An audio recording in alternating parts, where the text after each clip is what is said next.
right. Well, good draft day evening, everyone. Heavy Pour Sports dropping the hammer, and you've got the ball gang here.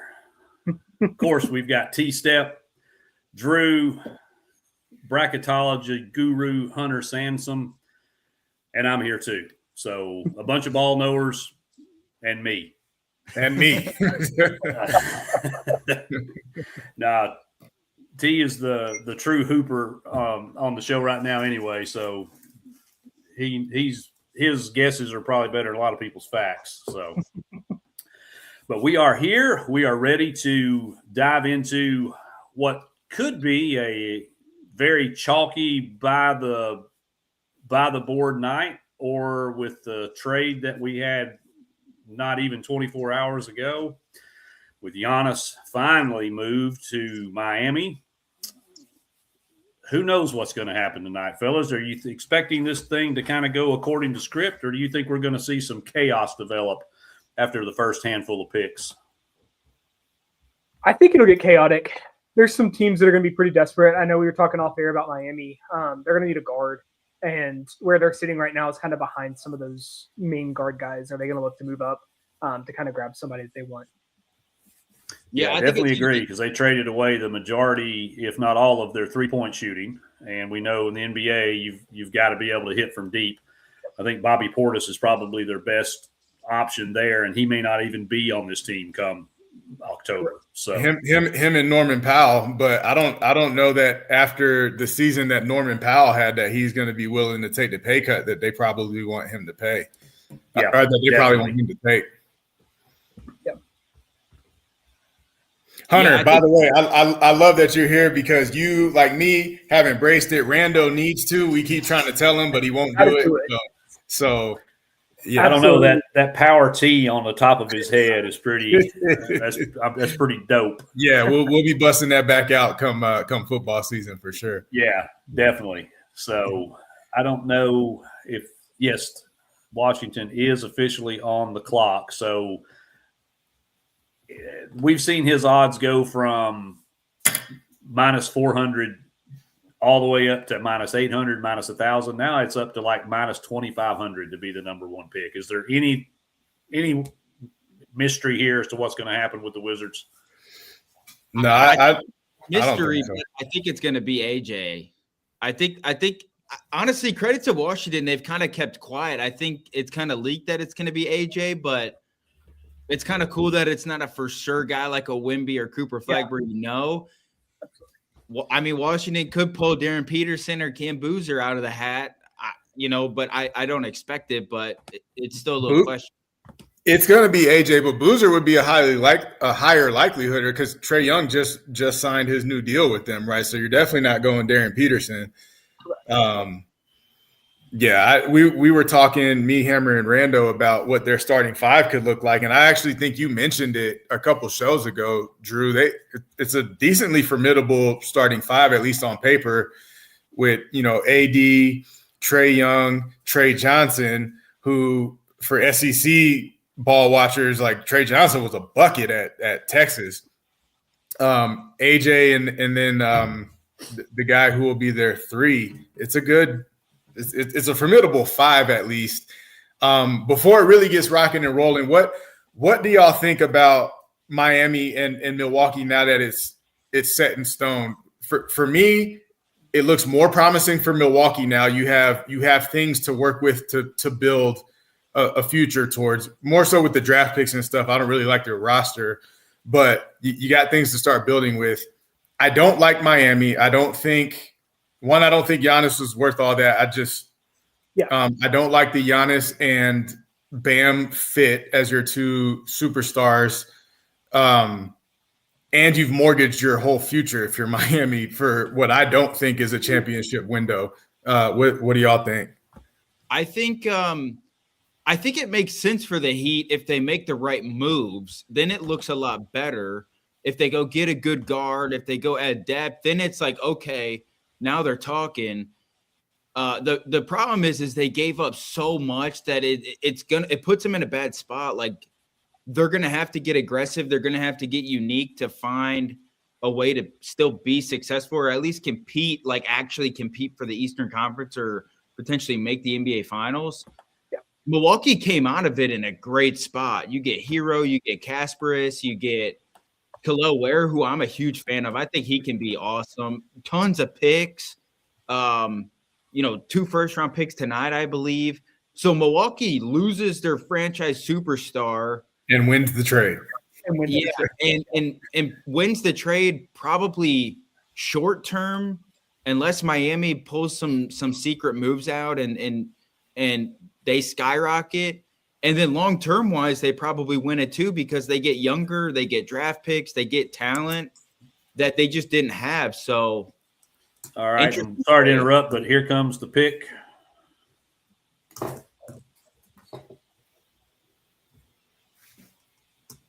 AJ. As expected, it's AJ. Yeah. Yeah, It had no to be. surprise there. He did probably scare a lot of people when he announced his actual first name and not AJ.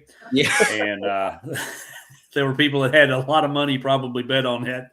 Just their heart skipped a beat there for a second. So, but there we go. AJ Dybantsa, as expected, the number 1 pick. The right pick. Mhm.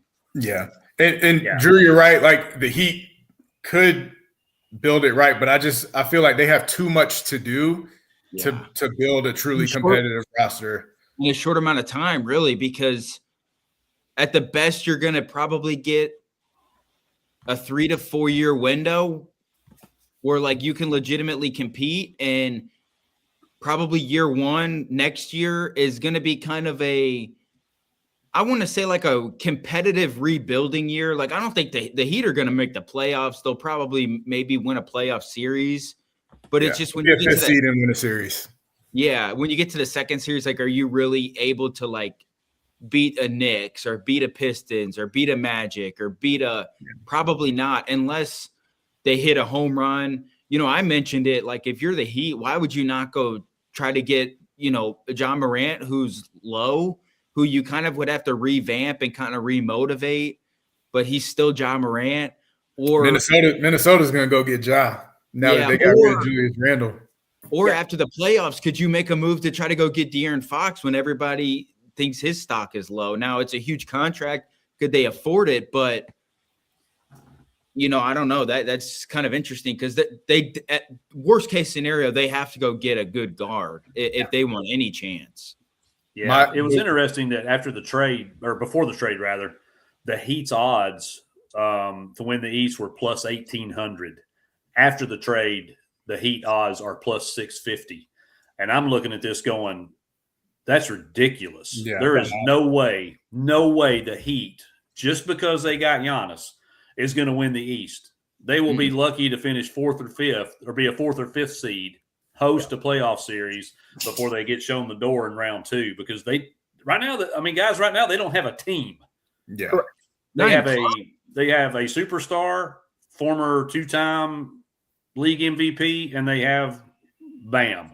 Yeah. Hey, basically it. Highest You can't even scorer count in Norman modern Powell basketball right now. Highest scorer. That's 82 point Bam. This is the last thing I got.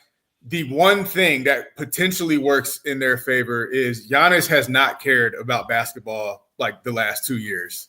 True. Maybe you get down to Miami, you get reinvigorated, you assimilate into Heat culture, and we see that hungry Giannis that we used to see 5-6 years ago. Yeah. I still think he's more limited than he was just because of his age and his style and all that. But he's still Giannis, and a motivated Giannis could do something. Potentially the change of scenery matters and changes for him. But that's the last thing I got. I gotta rock and roll. We need an answer before you get off. I gotta let you have last word before, so that way you can't say anything else. You don't respond to nonsense, right? Like that's you don't worry about that. Lions don't go hunt. Lions don't hunt flies. You know what I'm saying? So, there you go. There you go. T. I don't got to worry about that. Yes, sir. All right, boys. Y'all be good. Hey, thanks for stopping in, man. Go get some buckets. One point a game. That's all this old man has these days. Hey, one is more than none. So, One's more than oh my goodness. All right, so Utah's pick is in. Pretty sure this is going to be Peterson. I think there was an outside chance that it could have been Boozer just because of the ties to the organization. it'd be the wrong pick for what Utah needs at this point, I think. Obviously, I'm not a big NBA guy. I'm more on the college side, but just from what I've gathered from Utah the last couple weeks trying to lead up to the draft, it doesn't fit to grab Boozer, even though he would be a great pick. I agree. I think Utah too. Like they need like a flashy star, something to feel like Utah's back. Boozer's, I mean, he's obviously great, but he's just like he's not a flashy superstar, type of player, although he probably would be very effective. Yeah, and I definitely think he'll see his share of minutes. He'll get his share of points. And but the one telling sign for me in this as to why A wasn't going to be the number one pick is the fact that he refused to meet with anybody but the Wizards, and then all of a sudden over the weekend he met with the Jazz. Yeah. So that tells me that he definitely knew he wasn't going to be number one, and that his best bet at this point now is I want that number two money. So I better kiss some babies and shake some hands. So I'll be surprised if this is anything other than outside shot of Boozer, but I think at this point I agree with Hunter. This is a much better play for what the Jazz need to do. And the Crypt Keeper, Adam Silver is coming out now with the pick. So talented backcourt they could have too. Yeah.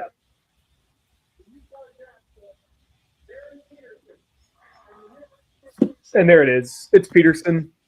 It had to be. There's his upside's just way too high, like you all said. Like he's the flashy player. He's the kind of guy that could be a superstar. And if he's healthy, I think he goes one over AJ. But him not being healthy all year made it clear that AJ was one. But this is a good pick from Utah, and again, just really fits in with what they're trying to build. Yeah, and I think him being in the mindset that yes, he's going to play the two, but in his own words, he wants to grow into a one to be able to be a point guard. So that tells me he's willing to be coached. He's willing to come in and learn. And quite frankly, he's going to be an immediate boost to the offense with Keontae George. The Jazz are just a couple players away from being competitive. Yeah, Markkanen too. Yeah, so they could very quickly turn this thing around in Utah.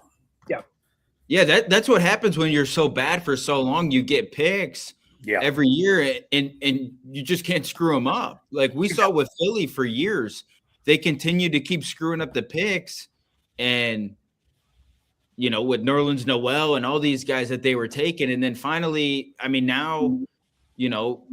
Maxey was a hit for them in the 20s for the draft. Embiid's obviously Embiid, but he's hurt half the time. But when you're bad for so long, you keep getting, high draft picks. You got to nail them. And Utah's done a pretty good job of that over the last few years on actually nailing draft picks and development and those things. Now, they just continue to stack talented players, and hopefully at one point it breaks. They're able to break through and actually start competing in the West again. Yeah, because when you're drafting this high year after year, eventually it's going to come together, right? Yeah. Like at some point it has to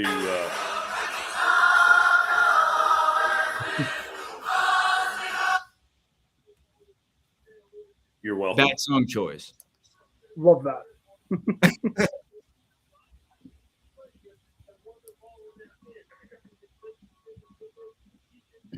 My favorite is when it goes off in a meeting. Yes. And I'm in a room full of Alabama fans or whatever. So that's just glorious. We think Boozer here, 3. It has to. I don't think it's anybody but. This is one that the odds were so bad on it, it was unbettable. Could a player like Boozer and like his, he's a great kid. Could he maybe help, reel back in Ja? Like Ja's a crazy one, but could getting a guy like Cam Boozer, obviously he's a rookie. Ja's 8 years in, 7 years in at this point. I don't know. Hunter, what do you think? Could somebody like Boozer? I mean, obviously it'd be a good influence, but is Ja at a point now that maybe the bridge is burned, or do you think there's hope for that situation to work itself out?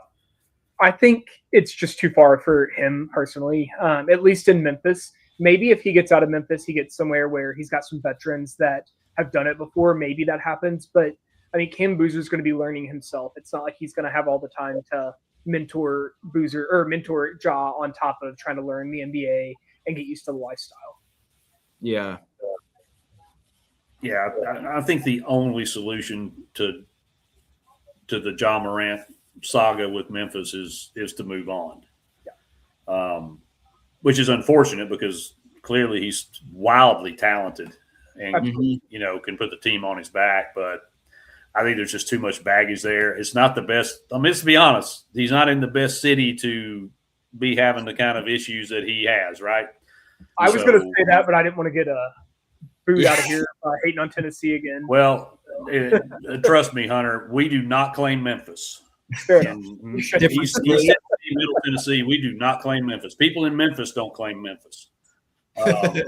This is fair. So, and all 8 Memphis sports fans that exist will argue, but that's okay. So, let's see. So it looks like the pick is in for Memphis. So we'll see what the official announcement is. Really, after this pick, it could get kind of interesting because I know Caleb Wilson seems like the pick at 4, but I mean, could Chicago go in a different direction, like a guard or something? I don't think so.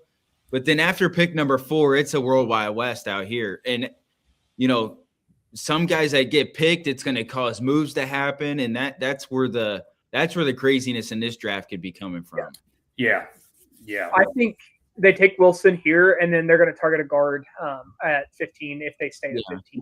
I mean, Phylon should be there at 15 from everything I've seen. I think he would be a great one to pair up with Wilson, and then suddenly you've got 2 dynamic players right there.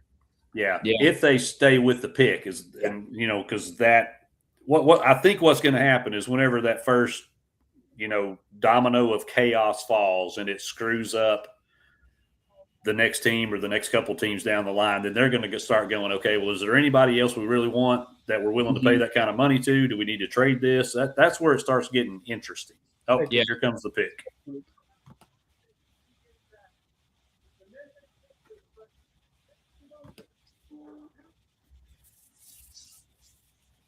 Mr. Boozer.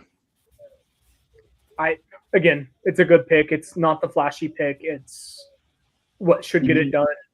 I hate that he's going to Memphis. I think he's got very good NBA potential, but Memphis is going to kind of lower that ceiling a little bit, in my opinion. Yeah. Yeah, it's kind of unfortunate. It always sucks, too, like when you're – especially with Memphis is at right now, like Washington's in a better spot and they get a better player. Utah's probably in a better spot and they get a better player. And then, Cam Boozer at 3, probably going to maybe one of the toughest situations in the NBA in Memphis right now. Yeah. But I think that's going to be a very formidable front court with Boozer and Fao Ming. Yeah. So maybe some good scoring, some good rebounding. That may be one of the more dominant front courts. Yeah, it could be. Maybe Boozer's the one to bring Memphis back. Could be. And kid was born to play basketball. We know that. Sure was. Are they taking his brother next year? Yes, absolutely. You have to. Yeah. I think so. Bronny, you have to take the family. Yeah. It's probably a package deal. They're gonna have to. You guys are just gonna have to figure it out. He should have just figured out how to get him. He should have just went. They could have taken him, or worst case scenario, they sign him in free agency. But Oh, I'm sure he would have been there as a UDFA, and they could have just done that. Yeah. yeah. But I'm sure he got paid a lot more money to return to Duke. So Oh, absolutely. Yeah, he'll have to take a pay cut when he goes to the league. So shoot, all these dudes really are. Every single one of the first three have taken a pay cut today. Absolutely, yes. yeah, No, endorsements will help. Yeah. But in terms of just basketball money, yeah, they're all taking probably half of what they made last year. yeah. Well, I will say Mama Boozer is not hard to look at. So So you're a Grizzlies fan now. That's what it sounds like. It's already Tennessee. Maybe he'll claim Memphis now. You need to replace that jersey behind you. I don't know if I can go that far. I said she wasn't hard to look at. I didn't say I couldn't stop looking at her. That's the difference. All right. So before I get too far in the doghouse here, the Bulls up next. The foregone conclusion pick here is the last of the big four, as they've been referred to for majority of the offseason, is, of course, Caleb Wilson, the power forward out of North Carolina. Guys, I know we touched on it a little bit, but do you think legitimately, is there anybody else that would make sense, one, and two, be a better fit or fit a better need for the Bulls than Wilson? Go ahead, Hunter. The Bulls need everything, right? Like, I'm relatively out of touch here, but they need pretty much everything. Wilson's the best available. He's the most NBA ready at this point. I think you got to take him. Yeah, I agree. I mean, unless they feel like, I guess, a Keaton Wagler or something like that would be better for them long term than Caleb Wilson, but I don't think so, because I think Caleb Wilson maybe has the second highest ceiling in this draft class in terms of, like, if he could develop a jump shot and just get better with, like, ball skills and stuff, like, he could be, because he is a freak athlete. I mean, you see him jump, he can dang near touch the top of a backboard. Yeah. And it kind of reminds me of, like, the athleticism and length and stuff that, like, a Giannis has. Yeah. But like a prime Giannis. But if he could develop a legit jump shot, get better at ball handling, those things, because he's a freak defensively too. He's a freak rebounder. The ball's up on the rim, he's going to get it. So I think you take him and I guess you bet on development and those things, like Hunter said too. You can always get a guard, at 15, or even a wing if you feel like one is a better fit for the future. But Chicago at this point just has to draft for the future.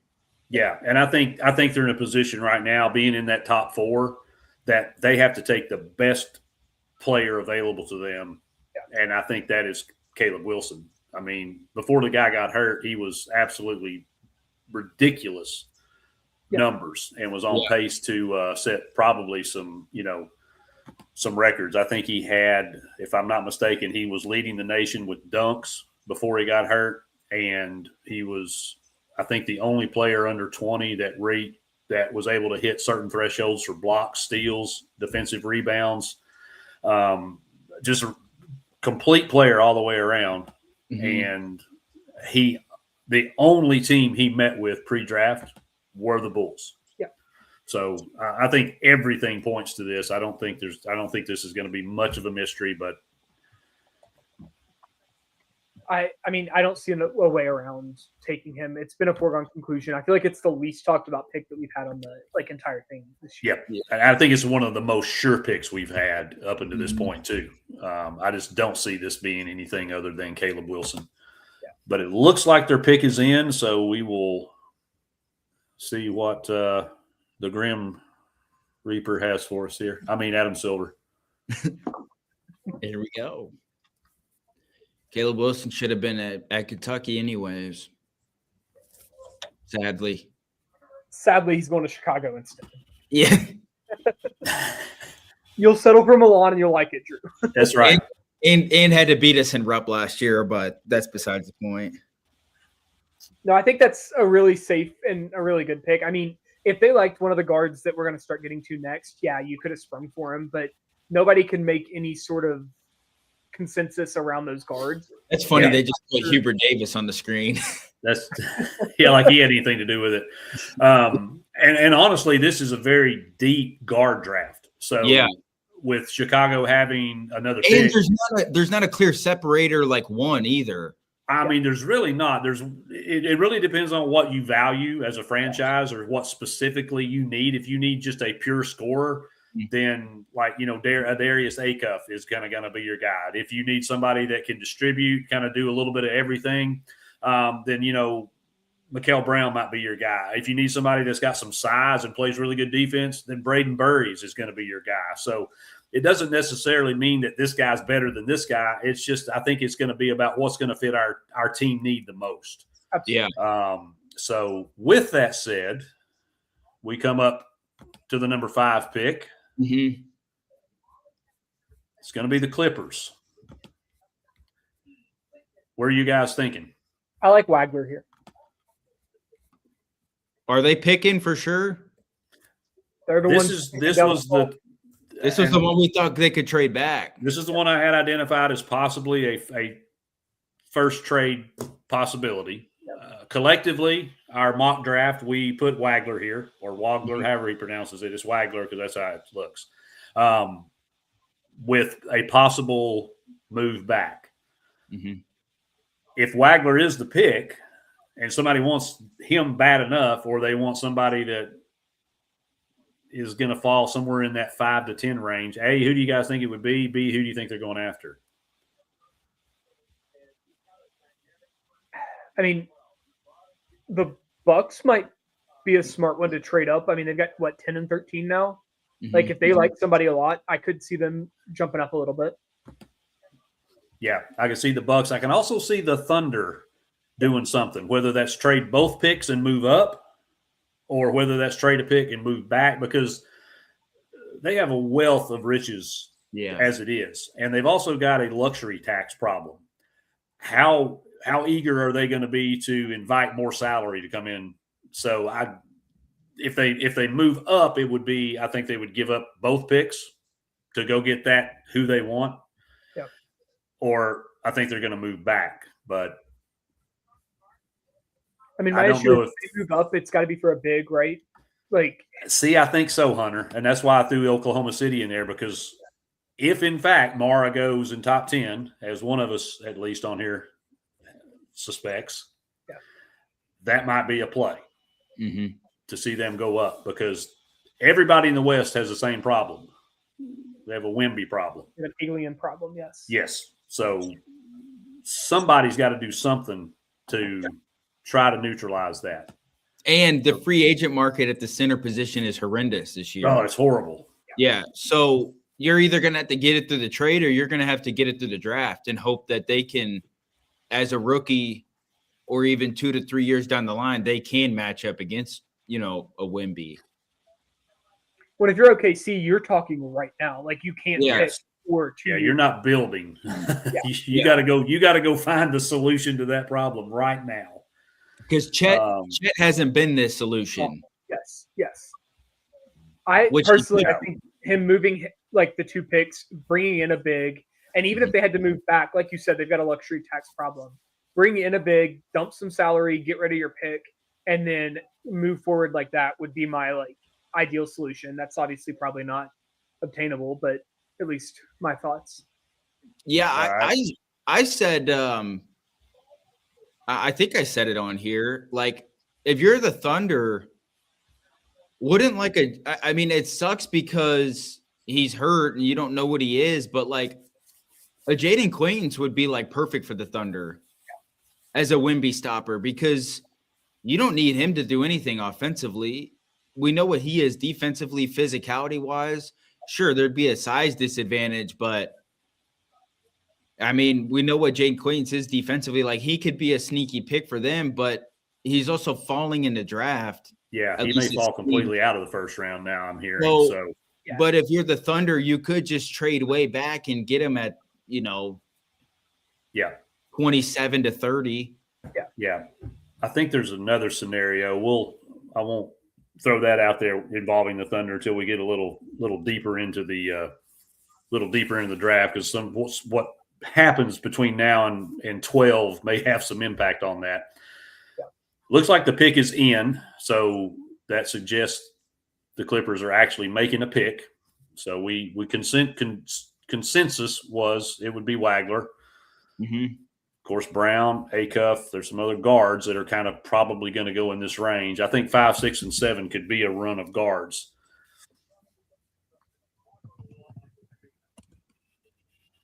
All right. I'll let you guys make the announcement because I'm going to get it about 2-3 seconds before you do.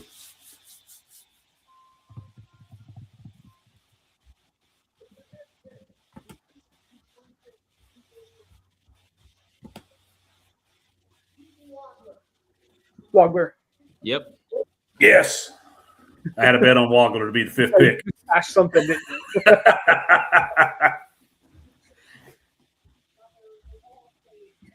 you? Really good pick. I loved watching him. Go ahead, Drew. I was just gonna say solid pick. The only thing I worry about is like, do you have Darius Garland? Now Wagler could just be a 6-man guy. Yeah. The Clippers, they're probably not in the championship window, but they're also not like a rebuild window. But maybe Wagler's awesome as a rookie, and then you are in the championship window if Kawhi is healthy, if Garland's great. Their front court is a little bit questionable as well. But I think if you're the Clippers and you're there, you have to take him unless you wanted to trade back, as we mentioned, and just go get somebody else from like 10 to 15. Agreed. Yeah, and I think size-wise, because Garland's on kind of the smaller side. Yeah. So I think that's kind of a balance there. Yeah.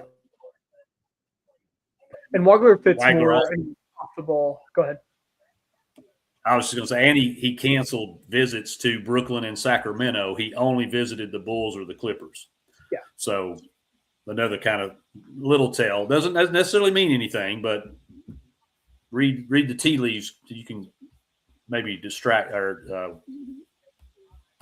something from it. Go ahead, Hunter. I'm sorry. I didn't mean to interrupt No, you. you're good. That's exactly where I was headed. I mean, he canceled. I knew he had canceled a couple of visits and was really honed in on the Clippers. And I mean, the last couple of days, everybody kind of aligned with him going 5 to the Clippers. So it just kind of made sense. My biggest question was if they were going to trade it or not. Yeah, that was the thing. I thought this was possibly a trade candidate team here. But hey, we are 5 for 5, gentlemen. Yeah, we are. How about that? Now everything goes wrong. Yeah. I say Now 6 it'll all go to hell. Wait and see. I think Brown goes here. What do you all got? I think, it's going to be probably yes. him or Acuff, but I'm guessing I would say Brooklyn probably takes Michael Brown. I think it's Brown, and because I think Sacramento would probably sacrifice every cow in Cowtown to get Darius Acuff. Yeah. And I have Darius Acuff going as the 7th pick, so it has to happen. Exactly. I've got the script in front of me, so he's definitely going to say. Okay, there we go. Good. I wish you'd shared that script with me a few hours ago so I could have made some more confident bets. Hey, Brooklyn Yeah, Brooklyn might be a little sleeper in the East next year now. They could be. If Michael hits, Yeah. I'm not saying they're going to make the conference finals, but maybe Brooklyn's on the trajectory up. And they're in a build, right? They're not a win now team, so you make the playoffs would be a win for them, and then just continue win a to play-in build. game or something. Yeah. And the only issue I have, I guess, with Brown is that we just didn't see him play enough basketball in college to get I feel a true assessment. So it's all based on potential more or less. But when he did play, he showed some flash. He showed some, some ability and that elite level type play. Yeah. So I think it's a good fit. It's a good pick. I think it's the right pick. I agree. So that'll bring us to the 7th pick, or excuse me, no, the 6th pick. Yep. I'm getting ahead of myself here. With Brooklyn, they have a minute and change on the clock. Joshy boy, what is going on?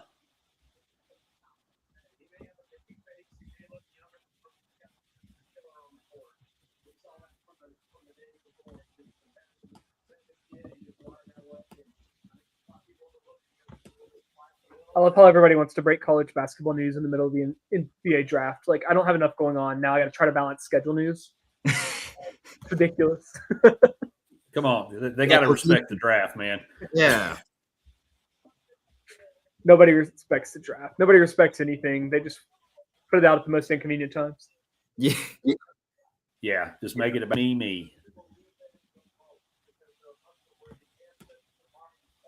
Now, a name that has been kind of floated with the Nets. I don't think there's a lot of fire to the smoke, but Nate Ament's name has been linked with Brooklyn.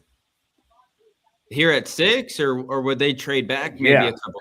Yeah, no, it's 6. I've seen some draft boards, some mocks that had him at 6, and I was kind of shaking my head, going, "No, this has got to be a guard." Yeah, And that I would think be it's got to be Mikael Brown. I don't see them doing anything outside of a guard. Anything besides one of these 3 guards would be a shock. Yes. Yeah. And it would shock me if it wasn't Acuff or Mikael Brown, really. Yeah, I think it's one of the 2. I really think it's going to be Brown, but just Yeah. because of how Sacramento is really focused in on Acuff. Well, whatever it is, they are very excited. Yeah, whoever they got, they're loving life right now. Yeah, they're pumped. They feel Yeah. I like don't know that I've seen that. And they're all in there high-fiving and hugging like they didn't know what the hell they just said 5 minutes ago. You know what I mean? Like somebody walked in there and told them, "Oh, by the way, you guys got this player." So also like they couldn't have been preparing for this for 2 months because exactly. it's chalky right now. It's all Yeah. chalk right now. Here we go.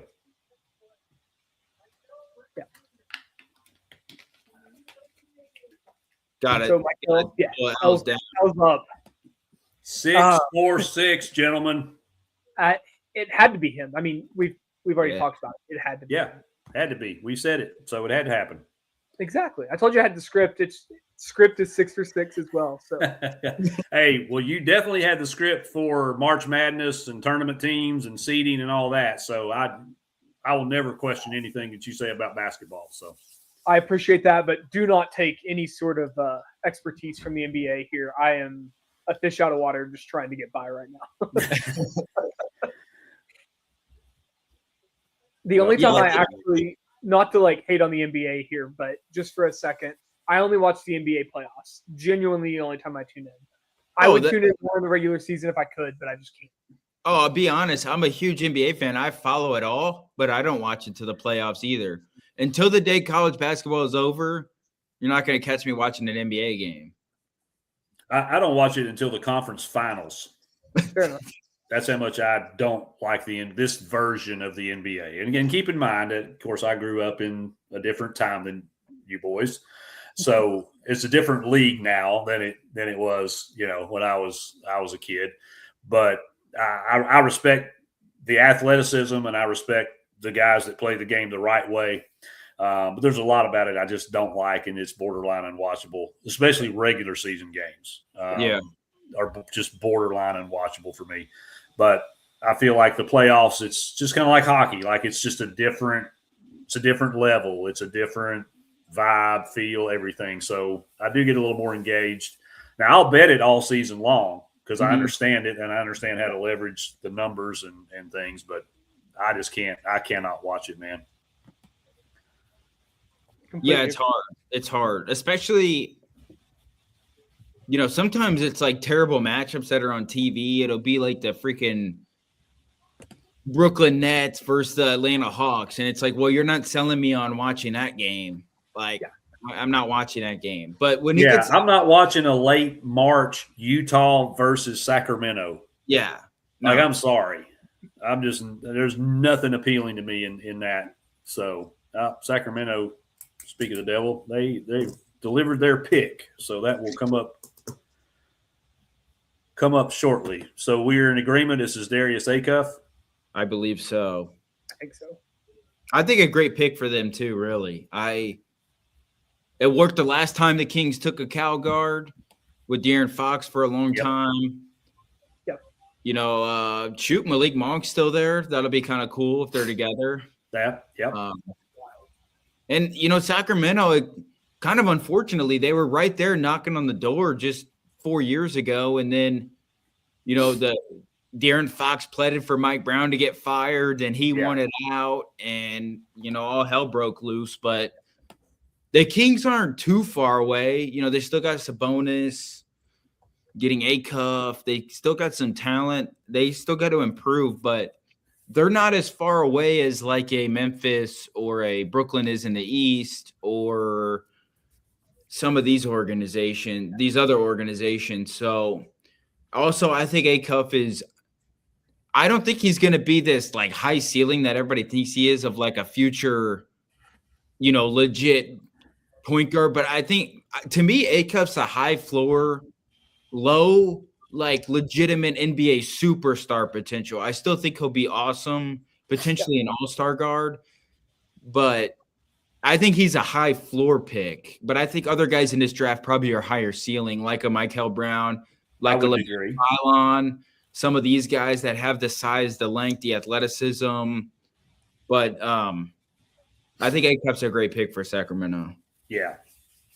Just scoring machine. Mm-hmm. Yeah. And can pass. Oh, yeah. Juice, what's up? Caleb Wilson has the highest ceiling in the draft, not named AJ.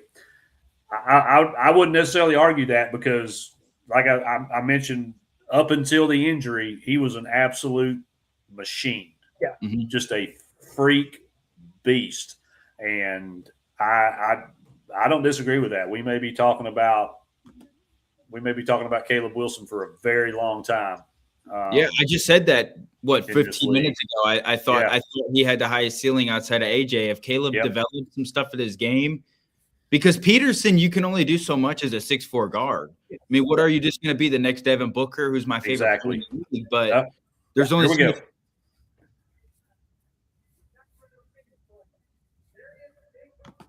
Mr. Haycuff.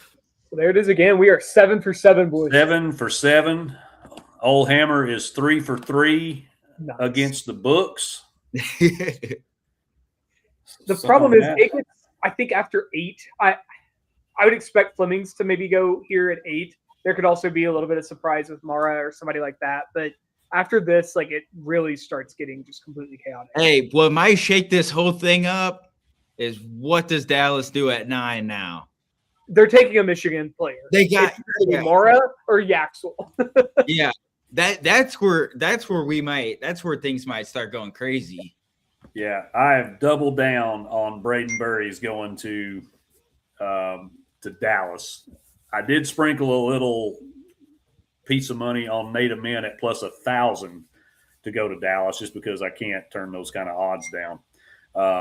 But who we got here at 8? Because we were kind of divided on the panel. I think our official play is Kingston Fleming, the guard out of Houston. We sticking with that, gentleman, or do we think this might look different? That's who I mocked, and it's gone exactly as I expected, so I can't change it for now. But, I mean, I wouldn't be shocked if it's Mara or Flemings, either one, or somebody I haven't even mentioned. Yeah, I think what's your gut telling you? Point guard. So I'm gonna go with Kingston Fleming.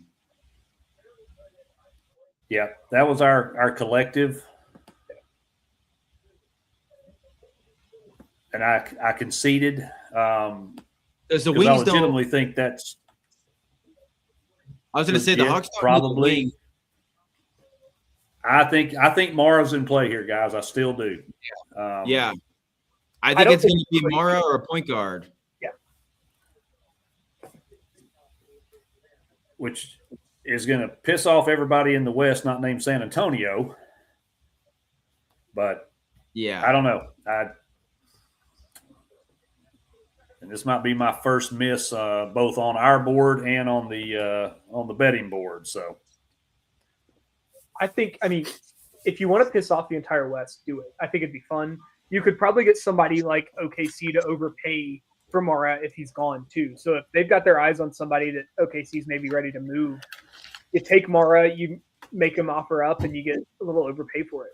Especially with the luxury tax situation they're in. Mm-hmm. I don't think it's far-fetched, and it's kind of the chess pieces I've been moving on the board that got me to arrive at Mara as the pick here. So I think pretty much anything's up in the air at this juncture. Yeah. Really at 5 forward, it really wasn't anything just absolute slam dunk, right? Mm-hmm.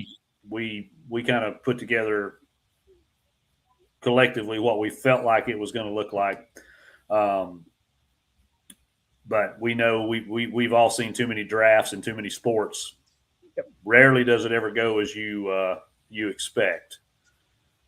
Mm-mm. But we've gotten through the first half of the lottery 100%. So little chalky so far, but that's going to stop here in about the next pick. The next 1 to 3 picks, this thing's going to flip and it's going to get crazy. Yeah, it's about to get fun. Because all it takes is one team to take a surprise pick, and the next thing you know, everybody starts to take surprise picks. Yeah. I will say, Rando, he is, he has been all over Acuff's nether regions all season long. I think he's still in love with Cal personally, but that's okay because Acuff he's a scoring machine. There's no question about that, and he very well could end up being, lead the league in scoring multiple times. Mm-hmm. And Josh, you damn right, I'm looking at my sports book. That's the third most important thing going right now. So, Old Hammer's 3 for 3 on picks, and I bet it on multiple platforms too. So I don't really know what the grand total is, but nice. They're not going to like me in the morning.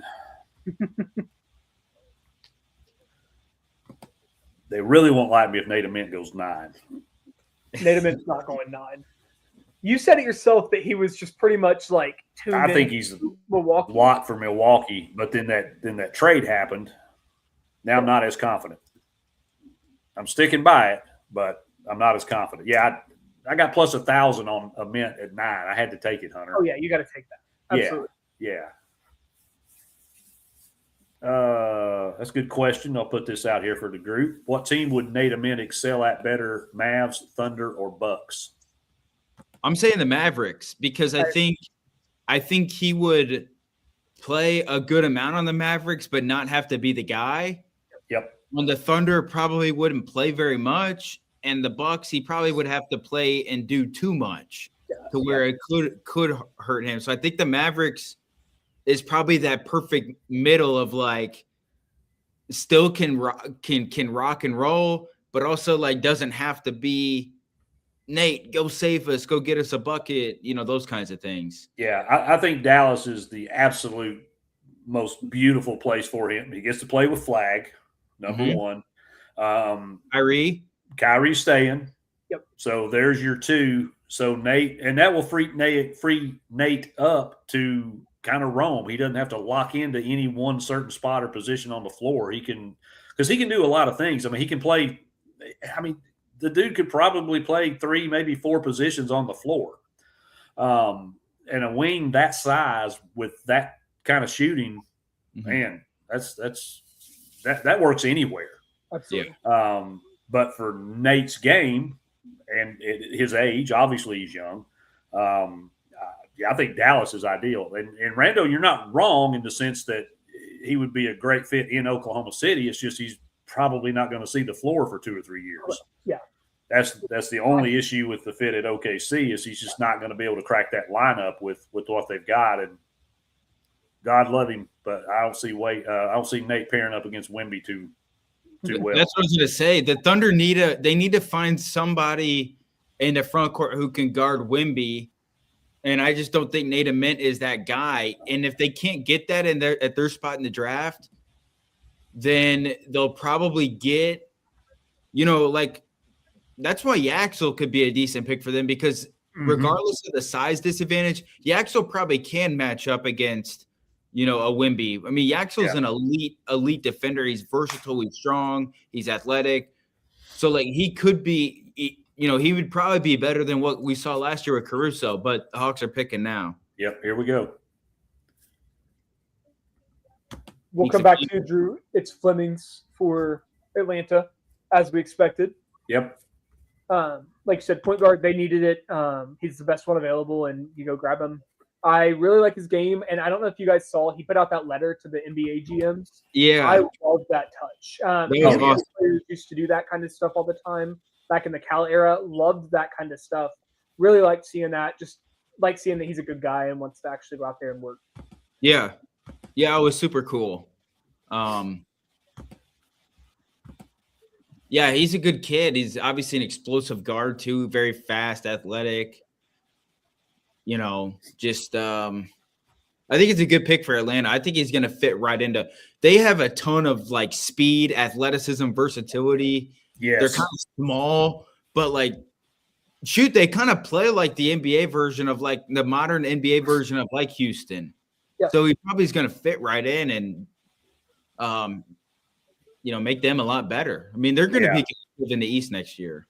Yeah, they definitely could make some noise, and that I think we've got a couple teams that are sort of head and shoulders above the rest in the East, but the middle group of that team of that conference, it's wide open. Yeah. Mm-hmm. So like the 3rd, 4th, 5th seeds in the East, I mean, we could be talking about the Hawks right in the middle of that.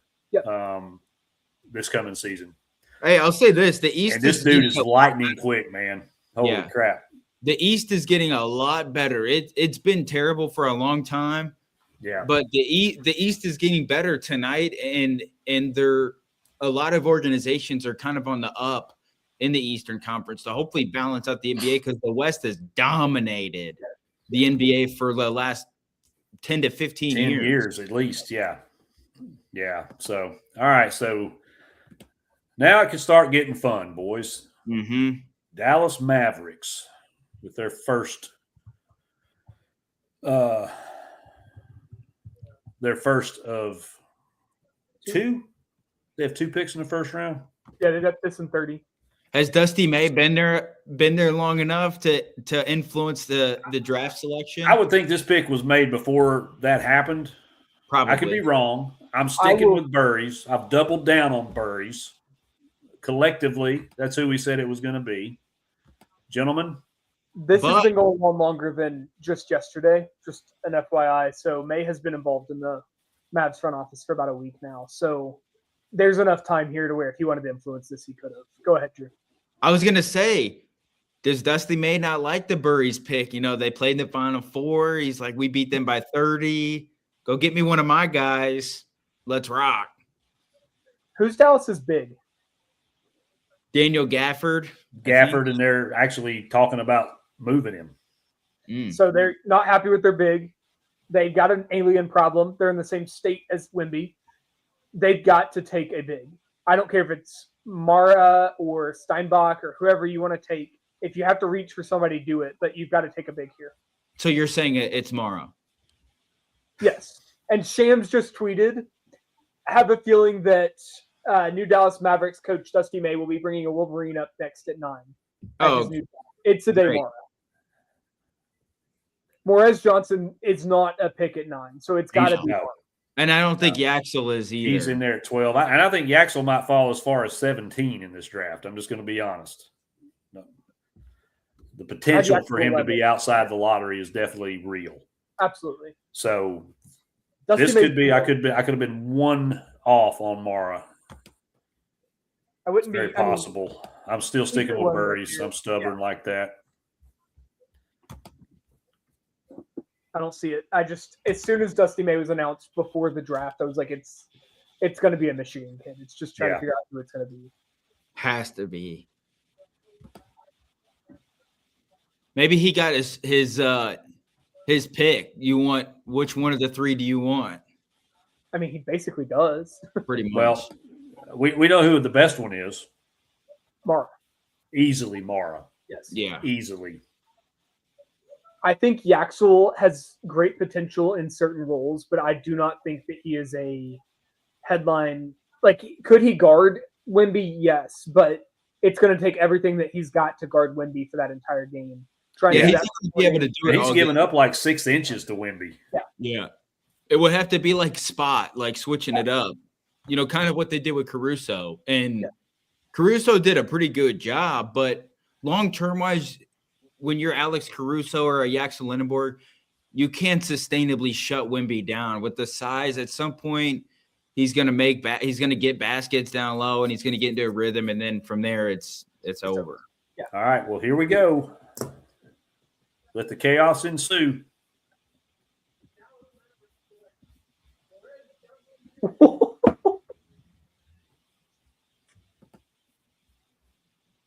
Wow. Wow. Okay. I did just say this was a drastic overreach if they did it, so I'll stand Yep. by that. I don't hate the pick. I saw a lot of Morez this year. I mean, obviously Dusty knows him better than anybody, so maybe there's something there, but I'm surprised. I am too, because Johnson's a 4.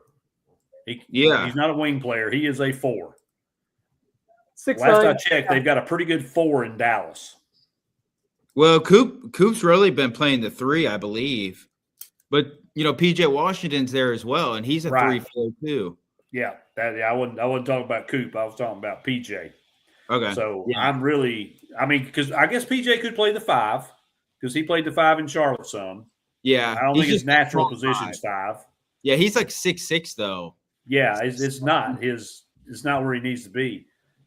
But if they move on from Gafford, which I guess this pick says they're not going to, or they're going to trade and have another big involved, there's not going to be a big at 30, Hunter. No.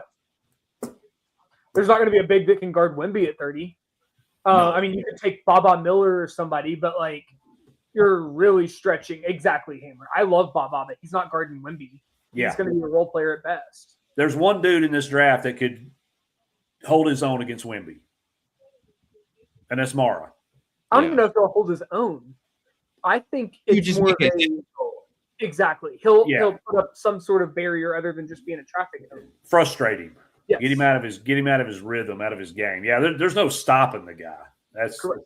That's for sure. Nobody's going to stop him. Although these defensive highlights from Morez. No, he's good, man. No question. I moved him up. Everybody was tweeting about how he was moving up this week. So, I mean, I'm not shocked he moved up. This is just a lot. Yeah.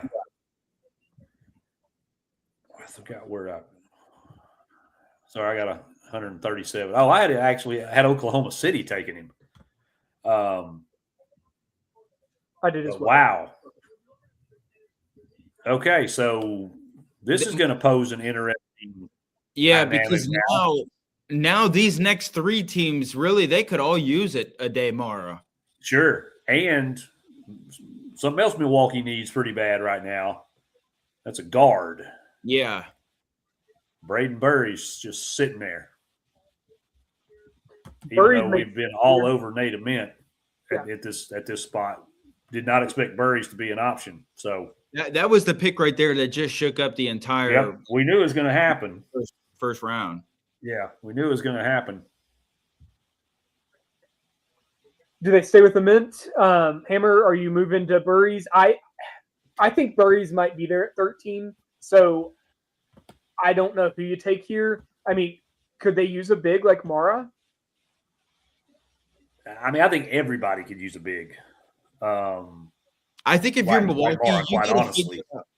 I was going to say, I think if you're Milwaukee, you just got to figure out whoever you think is the best player right now and also in the future.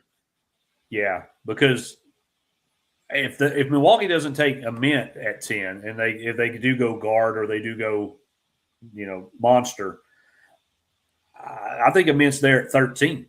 I agree. Because they got Miami's pick at 13. Yeah. I think you take Mara and then you back it up with a Mint, or if Burry's is still there, you take Burry's.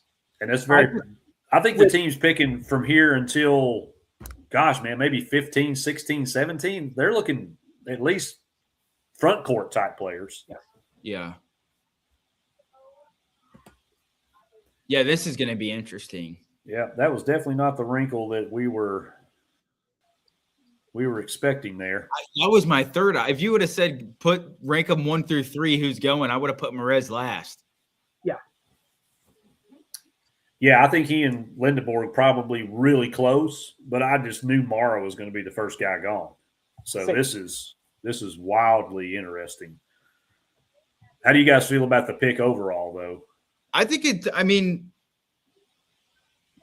was a solid pick. I think maybe they reached a little bit, but you sometimes you feel really good about a guy and you maybe reach and it ends up being a great decision next year, 5 year, 10 years down the line. So, I think they've been a successful organization for years and years. Dusty's a great coach, Exactly. college or NBA. So I think, really it's like, I got trust in him that it was a good pick until proven otherwise. And it's his guy. So he wouldn't, I know it's his guy, but he wouldn't have said, he wouldn't have gave the go on Merez if he didn't feel comfortable about that draft pick. I agree. I mean, I completely agree. I think it's a clear overreach, and they paid a little bit higher price than probably what they needed to. But I agree. He coached a kid in college. He knows what he's getting himself into. He knows how he fits his system and what he wants to do. So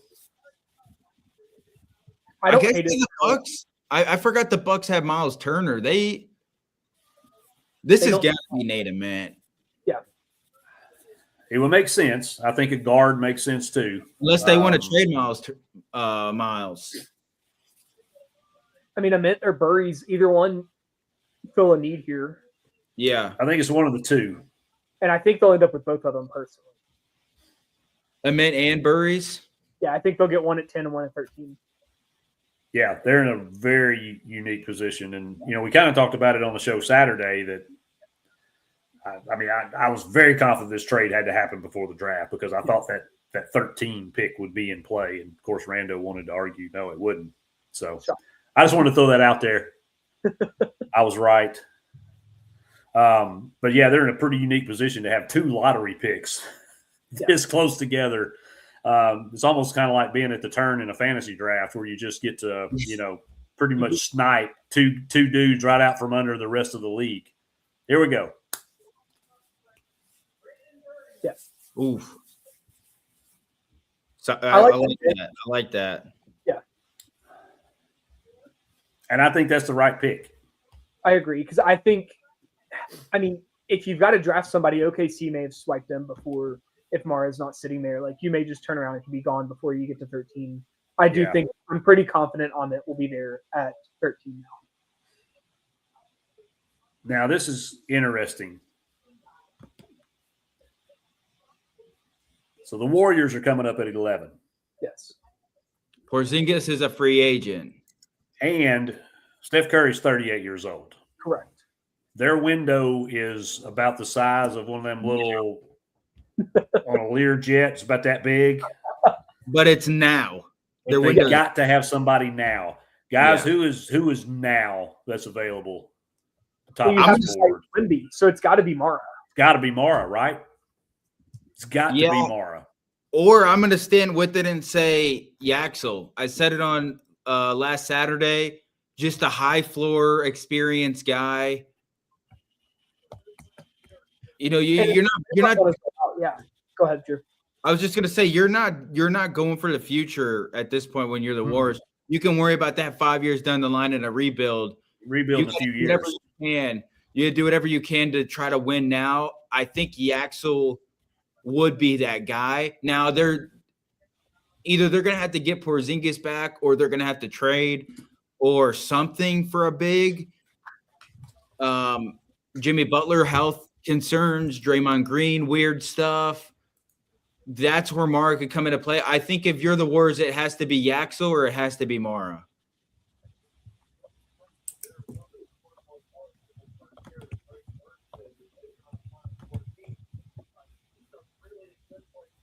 I don't like to speak in overstatements or hyperbole, but is this is a make or break pick for their entire season. If they don't hit this right, they're in trouble. Yeah, they've got to get this right. They've got to pick somebody that is going to immediately be in the starting lineup, make an impact.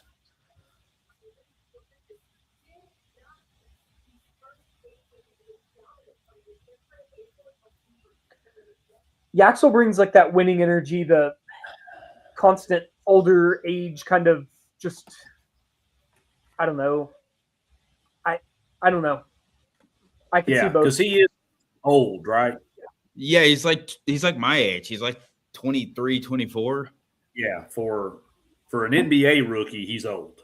Yeah. They talk about, like 25-year-old quarterbacks and stuff in the NFL being old. 24-year-old rookie in the NBA is, he's almost ready for pension. Yeah. So that's why I think Yaxel's such a high floor pick because you really know what you're getting. I mean, he really would be, as a rookie, he probably would be a 3-and-D type guy. I mean, he can get down low, he can get to the rim, but he provides shooting for Golden State, which is always a key for them. They didn't really have a whole lot of shooting last year, really, outside of Curry, Buddy Hield, those guys. Obviously losing Clay, Draymond can't shoot. Jimmy Butler going down hurt him a lot. So that's why I think Yaxel would be he would be the perfect fit for them. We also have no idea the stuff behind the scenes with Porzingis. Yeah. So that's the part that is questionable, is like, what are the conversations they've had with Porzingis or with other teams about potentially adding a center of some sort? Yeah, and there may be a name we're kind of leaving out of the Warriors equation, and that's Karim Lopez. Mm-hmm. Yeah. He's going to go somewhere in here, right? Probably in that 11, 12 to 15 or so range. Because he can score. Mm-hmm. He's got some size, which they desperately need as well. So that's crazy. Curry and Butler missed 83 games. yeah. Not going to win many games like that. No. Not at all. But that's why I know we think that they're on the downward, but the Warriors are right there to still compete in the Western Conference if they make the right moves. I mean, it's not like Curry's, What's going to be crazy?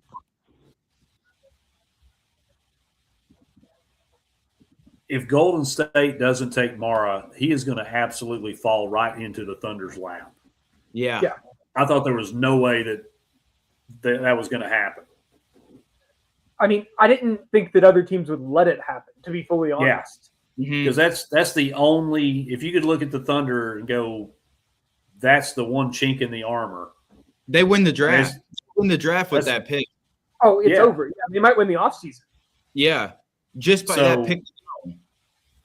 Which would explain their lack of any movement or anything happening trade-wise to move up and snag him.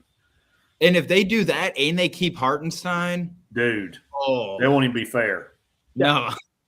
It's over.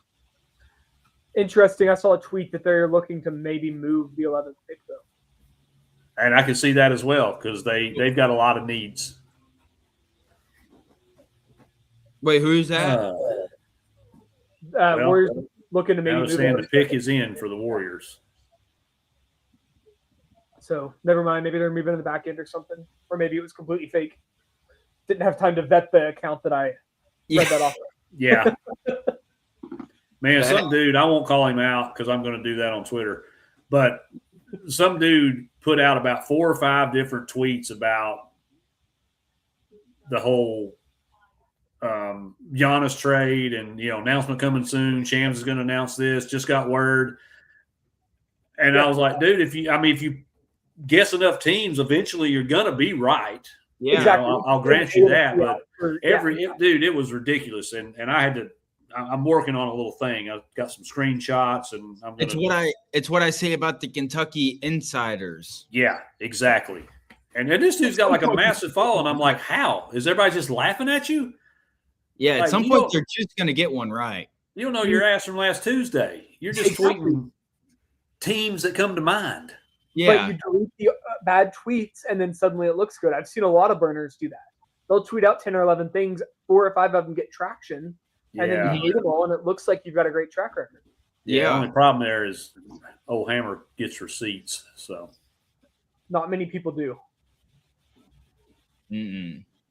All right, so Mara was our consensus pick at 11.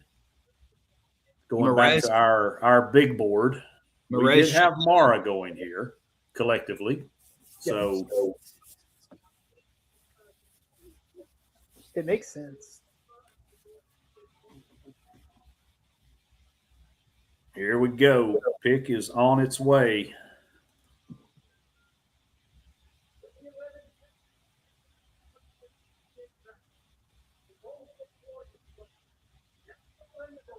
Yeah. It makes sense. There's your replacement for Draymond. Yeah, it really is.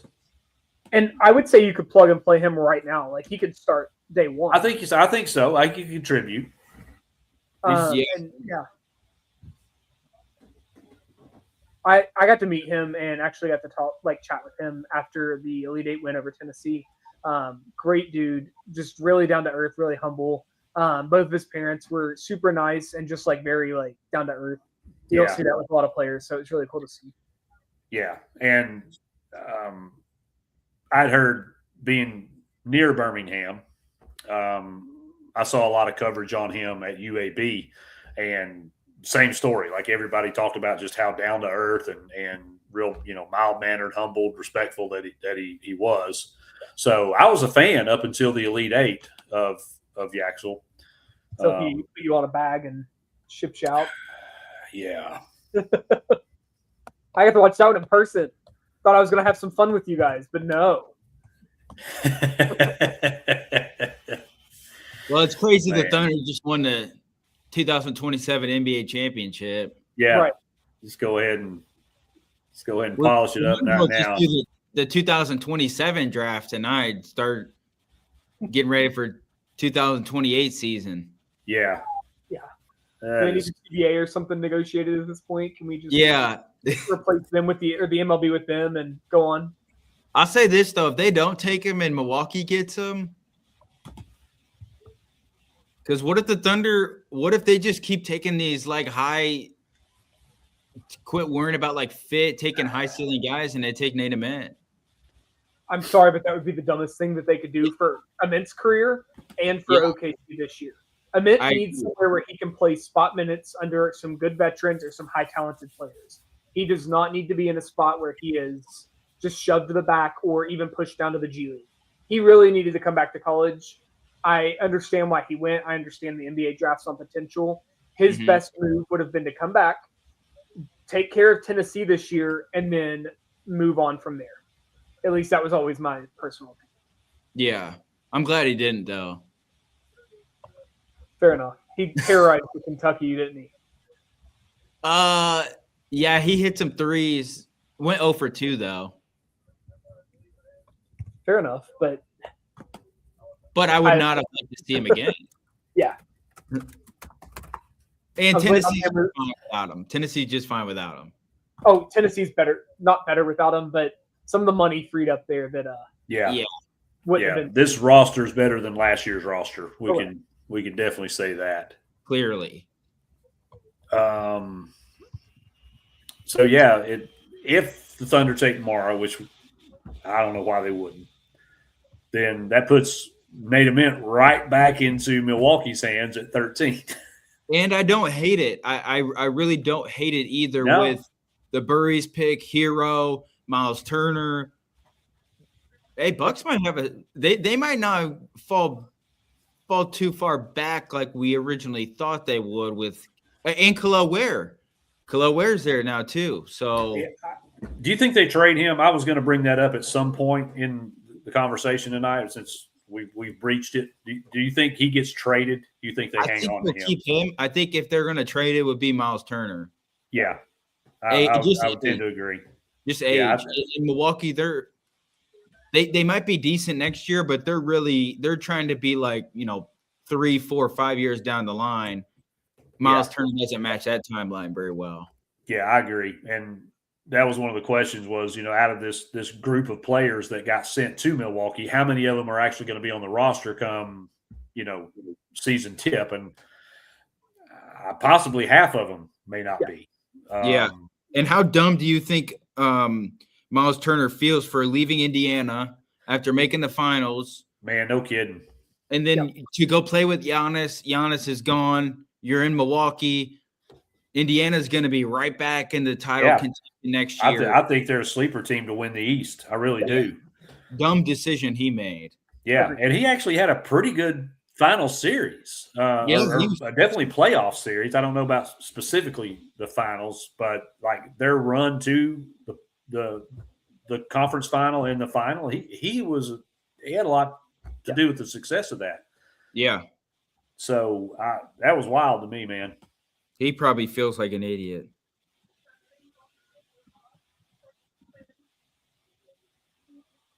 OKC's pick is in. Okay, so Yeah. who makes the first trade? Would you say? Who's making the first trade? Are we going to see a trade? Man, at this point, I don't know because some of the teams I thought would be in the mix have held serve. Yeah. The only way I see it is if right The now, Thunder may move 17. I think that's possible. yeah. And if you're the Thunder, I would be trading that for like 2031 picks. Yeah, 2 or 3 years down the road for draft You don't picks. need it next year either. Yeah, when you got to start slashing some of this salary and you get into the second curtain of some of these guys' contracts. I truly think that's why they went to go get Jared McCain. They knew Cason Wallace was going to be a free agent, they probably were not going to re-sign him.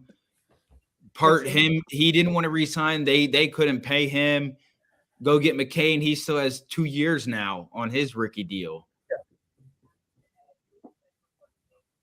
Because McCain's stock was low when they traded for him. Now it's through the roof after the playoffs. In terms of like role player, value. Yeah. Well, here we go.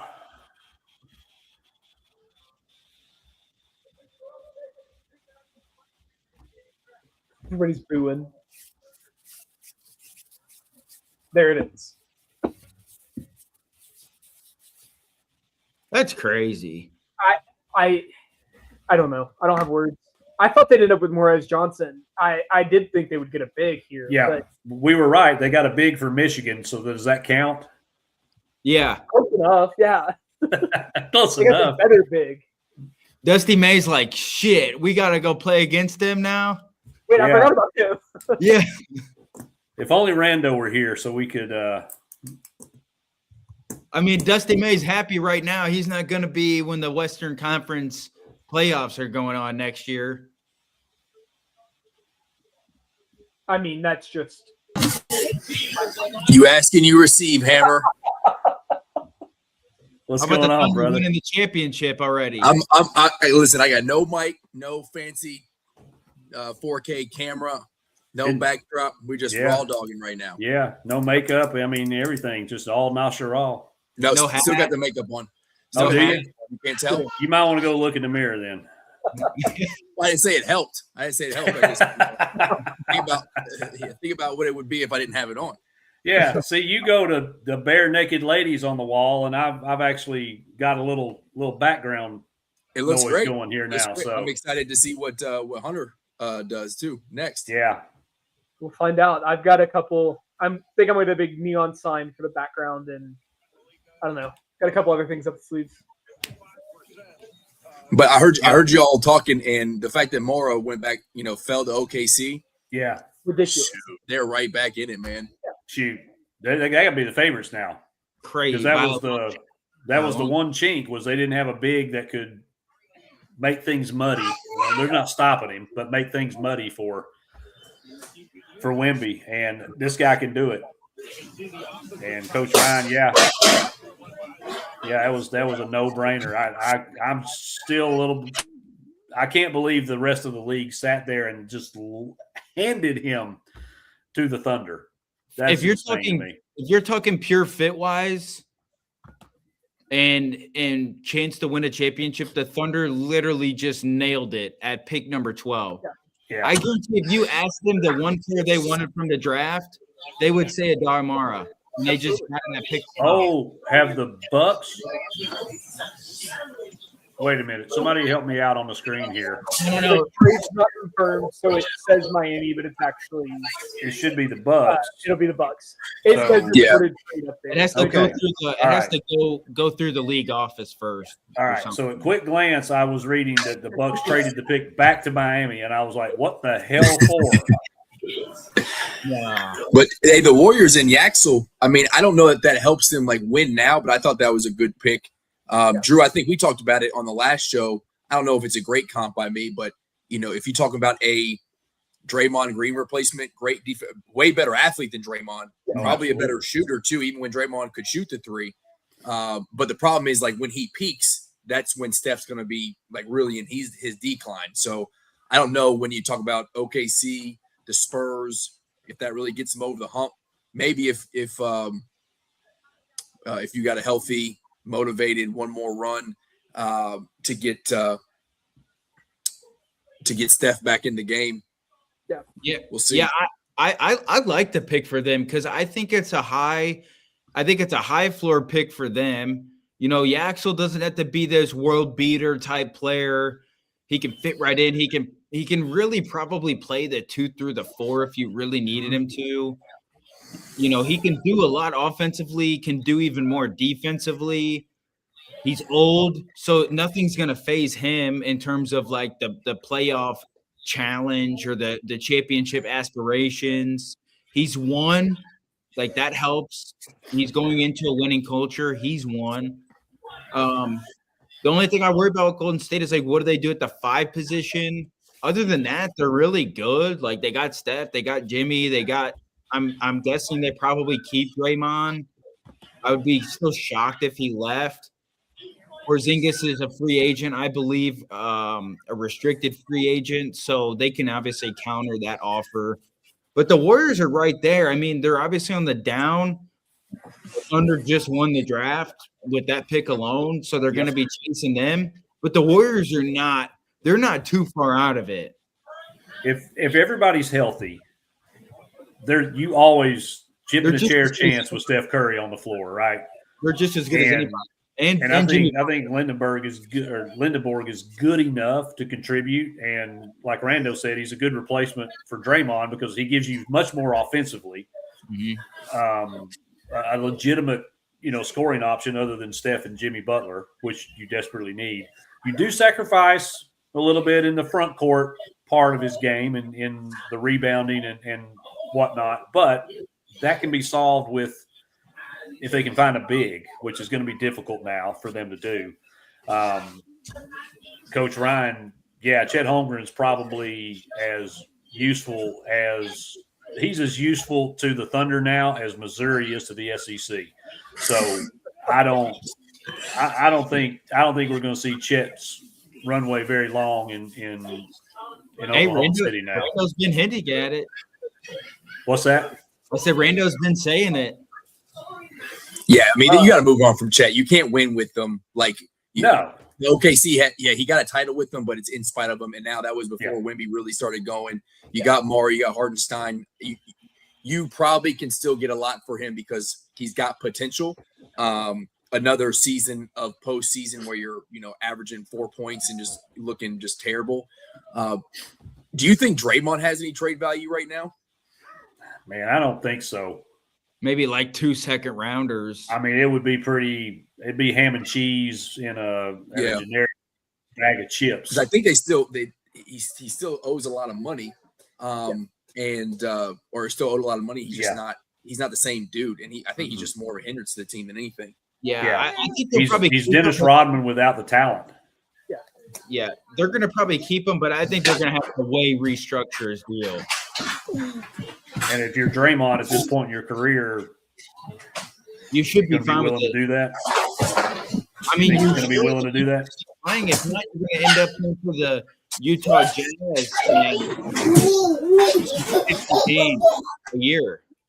Yeah. So you take one more chance at winning. And you have that same thing of played for the same organization your whole career, still with Steph, still with Steve Kerr. I mean, Draymond's just Draymond. Like, he's going to be great sometimes, and then sometimes you're just going to be like, what in the hell are you doing? Yeah, they've tolerated his nonsense for way too long. Correct. And it comes a point that what leadership or rebounding or presence on the floor, at some point it becomes a liability versus, the juice not worth the squeeze anymore. Mm-mm. And I think we've been there for a few years with him. Probably. Especially with the actually here. I mean, it's perfect. Now you can just transition off. Draymond plays maybe a 6-man role, maybe even further down the bench, and you cut him loose. I mean, this is his last year, I would imagine. Yeah, I think so. Anyways, he's got 1 or 2 more. Yeah. All right, Joe. Hey, if y'all still going here in the next half hour, so I'll jump back on. Sound good? Oh, we'll be going. Okay. Hey, thanks y'all for holding it down. I appreciate it. No, man. Thanks for stopping in. Yeah. Yeah, man. I'll be back in a little bit. Peace. I would have said it's good to see him, but I didn't want to lie because. All right, so this has got to be Amen. Got to be Amen. Yeah. I can still hear you, dude. Oh, you can? No, he was just lying. This has got to be Nate Amen. Got to be, right? Got to be. There you go. I like it. One up for the ball. Yeah, that's what we thought was going to happen. We just thought it was going to happen a few picks earlier. I should have bet the team and not the position. Damn it. Yeah. I mean, he's got all the intangibles, like they just said, size, talent, it's all there. He just needs a little bit more time to develop. And Milwaukee's not looking to win right this second. So he's going to get some run. He'll get to develop. And honestly, it should be a really good landing spot for him. Yeah, I think so. And, it took him a while to kind of get going, get kind of acclimated to college basketball, and then a little bit acclimated to SEC basketball. But then once he kind of settled in and figured out how to get to his spot, play through contact, things like that, he was very effective. Yes. And then he played hurt the majority of the last, 2-3 weeks of the season. He was battling ankle and just wasn't 100%. So fully healthy Nate Ament in the right system, he'll be a star. I agree. He may not be all NBA, he may not be MVP, that kind of thing, but he's going to have a good long career. Yeah. Especially if he puts it all together. I mean, then you do talk about him being all NBA. That's true. I mean, that's true. The potential is certainly there. His ceiling's very high. It's always been talked about too. Even when he was coming out of high school, Kentucky recruited him super hard. And the whole conversations were, he's the number 4 player in the country. He's really good, but he's nowhere close to like where he's going to be if he puts everything together. Shoot, people said it coming out of high school. If he puts it all together, he might be the best player from that high school class. Now, I think AJ DeBansa was even better than anticipated. I think Darren Peterson was even better than anticipated, and those guys were hyped up a ton. But those two prove that they have legitimate superstar potential. I think Caleb Wilson was better than probably advertised. Boozer was great, but Amen probably, if everything goes well, he could be the 3rd best player from this draft class, potentially behind DeBansa and Peterson. I mean, him and Caleb Wilson are very similar. Caleb Wilson's just a little bit more strong, more powerful, different players, though. If they were combined as players, they would be, that would be the number 1 pick. Yes, absolutely.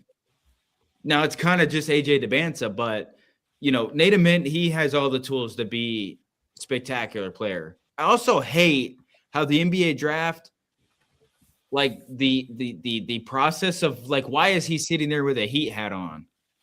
Correct. Like, I hate that. Yes. Yeah. Let him put the freaking Milwaukee hat on. Let it just be known. We know it's happening. Yeah. Instead, he messes up all his pictures, messes up, all the media stuff. It's just like, give him the dang Bucks hat.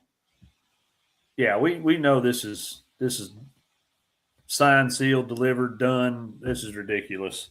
Yeah, I hate how they do that. Yeah, I do too. I do too. All right. Well, we've got Charlotte now on the clock. Collectively, our pick here was Hannes Steinbach, the big out of Washington. How are we feeling about that, considering what is on the board, Drew? I think it's got to happen. You know, they're pretty loaded outside of the big position. You know, they took Kalkbrenner last year.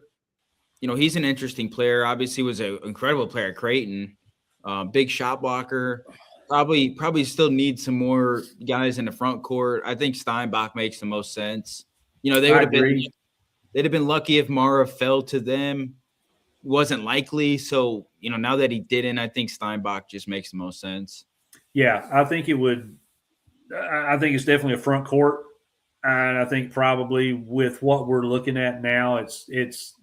I mean, it's got to come down to either Steinbach or Lopez. I think at this point. Yeah, because when you look down of who's probably coming off the board, like Sinak from Houston, Alan Graves. Maybe Dalen Swain. We haven't talked about him a lot, and I think a lot of people aren't talking about him, which I think is a mistake. Of course, Koa Pete is still out there, and probably the next two true centers. What's Shams Sar and Terrace Reed. I don't think they're going this high.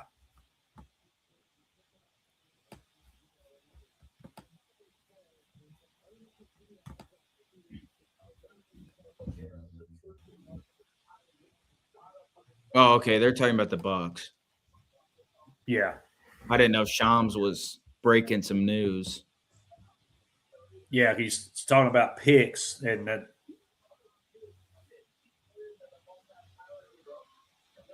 Not this year, but if what we're seeing the Bucks roster look like right now, in a couple years, is going to be very competitive. Oh yeah, 100%. Because they're going to get to add another, 2 or 3 picks over the next couple first rounds as well. Could catch lightning in a bottle with these guys. All right, so Charlotte, Hunter, real quick, who do you think they take? Think it's a big? I think it's a big. I said Steinbach here. Yeah, that was kind of, I don't know if you could hear us, but that was kind of our consensus as well. I think he's a sleeper pick too. I don't think it's going to be the kind of quote unquote sexy pick, but I'm pretty sure he led college basketball in rebounding last year. So,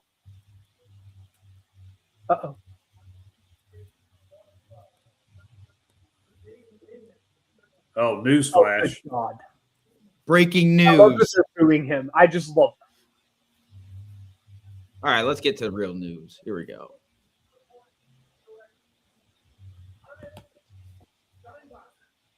Yeah. That's a nailed it. I know a lot of people didn't watch him out west. I'm pretty sure he averaged a double-double. I don't remember if he fell quite off of that, but just an absolute freak rebounding the ball. And yes, I was wildly impressed with him. And Washington wasn't very good. It's another reason that nobody really talked about him. But that dude's going to be good. Absolutely. Real quick, go ahead.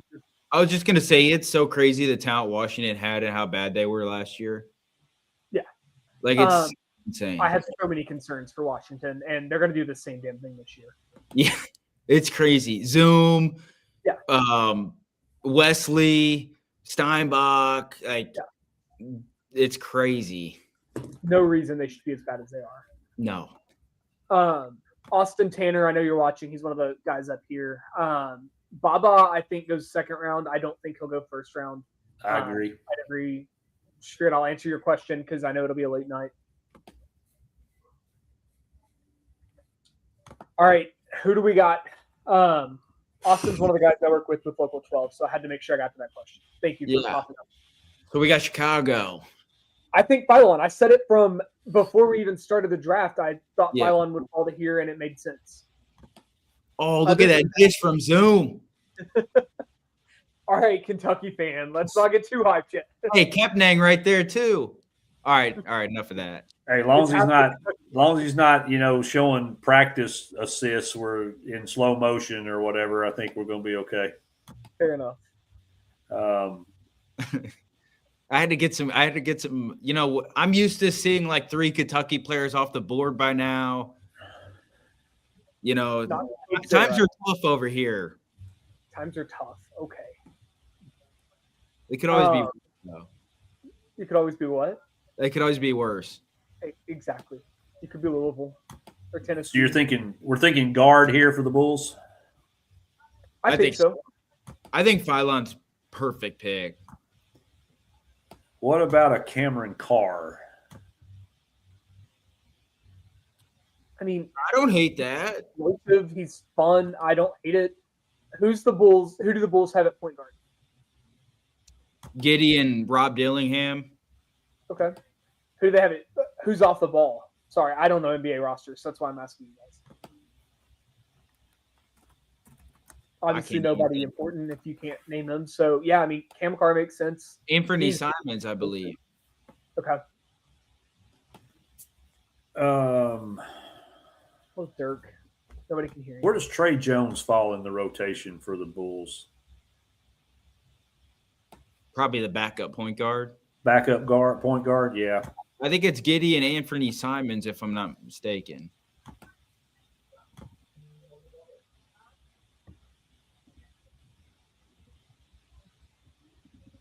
Hammer, do you have anybody else you're thinking for him or for Chicago here? I kind of had Cam Carr penciled in here. What about I still Christian think- Anderson? Christian Anderson is not a terrible pick either. Okorie from Stanford, I think, could possibly be in the mix here too. This high? I don't know. It would be a little bit of a reach. I don't disagree. I think Anderson maybe would be better. Maybe Sturts.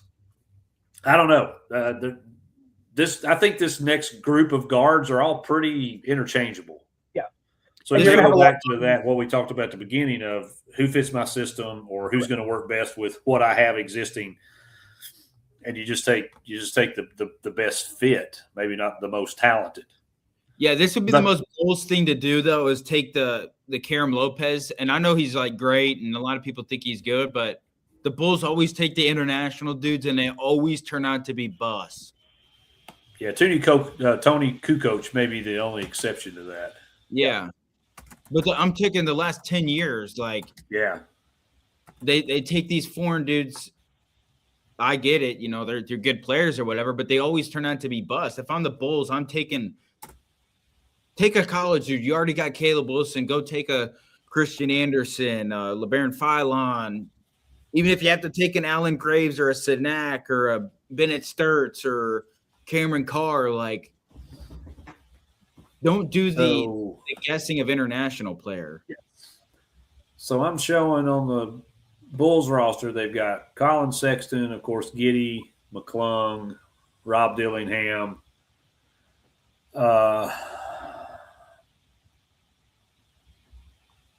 Anthony Simons, Trey Jones,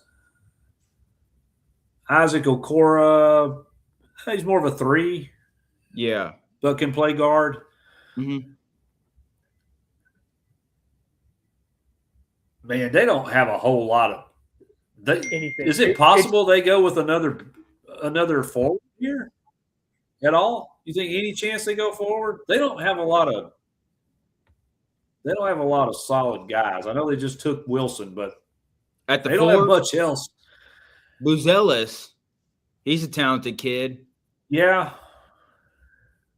Honestly, the problem is there's no centers really out there that you would take right now. not you'd take now. I mean, Sinak would be Sinak, Graves, Pete. All of them are right there, but those all 3 would be reaches. Yeah, Yeah. And Yeah. they're not really fives. that's it. So you're having to reach to, Jake, you're really reaching Yeah. if you're going for a big because you're having to go Terrace Reed or Henry Vassar, and I think those guys are like bottom like 25 to 30 range. agreed. Yeah, I think They're Visa. big bodies, yes, but I don't know that the talent necessarily is going to translate over. I think you've got to be best available here. That's way too down for a team that needs everything. I think Yeah. if it's Lopez, if it's Phylon, if it's Carr, Swain, whoever it is, you take them and then you just fill out your roster around them. On the Yeah, I agree. You got to get understand some big board of basketball. Who do you think the best available player would be at this point? Phylon. You think it's Phylon? Most think it's upside Phylon. or most NBA ready? Both. Both. Okay. You could maybe argue Carr's a little bit more NBA ready right now, but I would still take Phylon. Yeah. Yeah. I don't think the Bulls are going wrong no matter who they take, honestly, based on what they got in the cupboard. Yeah. It's almost like beggars can't be choosers. And they nailed their first pick. Absolutely nailed. So this one, I won't say it's free, but it's definitely a bonus that they get to pick another lottery type talent player here. Yeah. And I think here it comes. Christian Anderson. I agree.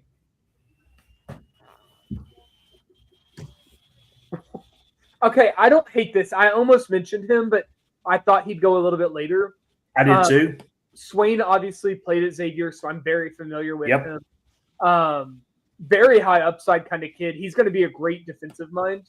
And what he brings on offense is not the same as Wilson, but a little bit smaller version of Wilson. So now suddenly you're looking at two guys right there at the 3 and 4 that just really complement each other. Both need jump shots. Swain got it better last year, but they both will need to improve shooting wise. I like the pick. I didn't mention it because I thought Phylon, Anderson, Carr are a little bit better, but this isn't bad per se. No, Yeah. and there aren't many wings left in this tier, right? So, I don't hate it at all. Agreed. Yeah, I'll be honest. After the beginning of the season, when I was watching Dalen Swain play, I was like, man, I hope he enters the portal. And if Mark Pope goes and gets him, but obviously he did it for way too long that he was not staying in college. Yeah. But he is such a fun basketball player to watch. He was awesome at Texas last year. Yeah. He's so fun. And really he could probably play the 2 through the 4. Yeah, I think so. Definitely 2 and 3 for sure. Yeah. And I kind of thought Detroit may be a good landing spot for him. I thought that might be somebody that they targeted because they desperately need another scorer and give Cade Cunningham a little bit of help. Plus, to that point, he can play multiple positions on the floor, so that would give them a little more versatility. And because had they had a little bit better roster construction this year, I think we could be talking about a different Eastern Conference with Detroit. So interesting. Good pick. Yeah. Just didn't see it coming. Maybe a little bit too early, but like I've been saying, if you love a guy, go get him. You got to. Yeah. You absolutely have to. This one's going to be interesting, though. Memphis at 16. I don't know where they go. Probably a point guard would be my guess. Surely to goodness, this is now we got to start talking, seriously about Christian Anderson. Or Phylon. Yeah. You think he's a true point guard, though? Is he I more of a think combo? I think he's about as true of a point guard as you're going to find in basketball nowadays. That's fair because John's really not a true point guard anyway, right? I mean, he's definitely a combo guard. So yeah, but I think that's what point guards are now. They're kind of combo guards. Yeah. I think they're both very similar molds. And honestly, you could convince me one's going to have a much better NBA career than the other. And I I wouldn't be shocked. They're very similar. I like Phylon a little bit better because he's 2 inches taller. Yeah. Size wise, yeah, that's a good call. That's a good call. Phylon's nasty too. I mean, when he gets Yeah, he when is, man. when he gets going, you can't stop him.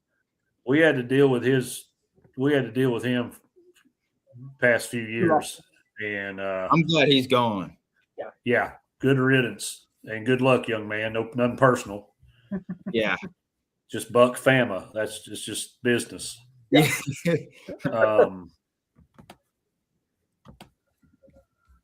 He's a sophomore, right? Phylon? Yeah. Yeah. Okay.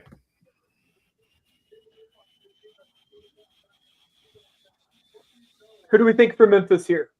I had Lopez kind of penciled in here just because it felt like a Memphis pick. But I mean, Phylon, Anderson, Carr, all of them are sitting there. What are your thoughts? I'm gonna guess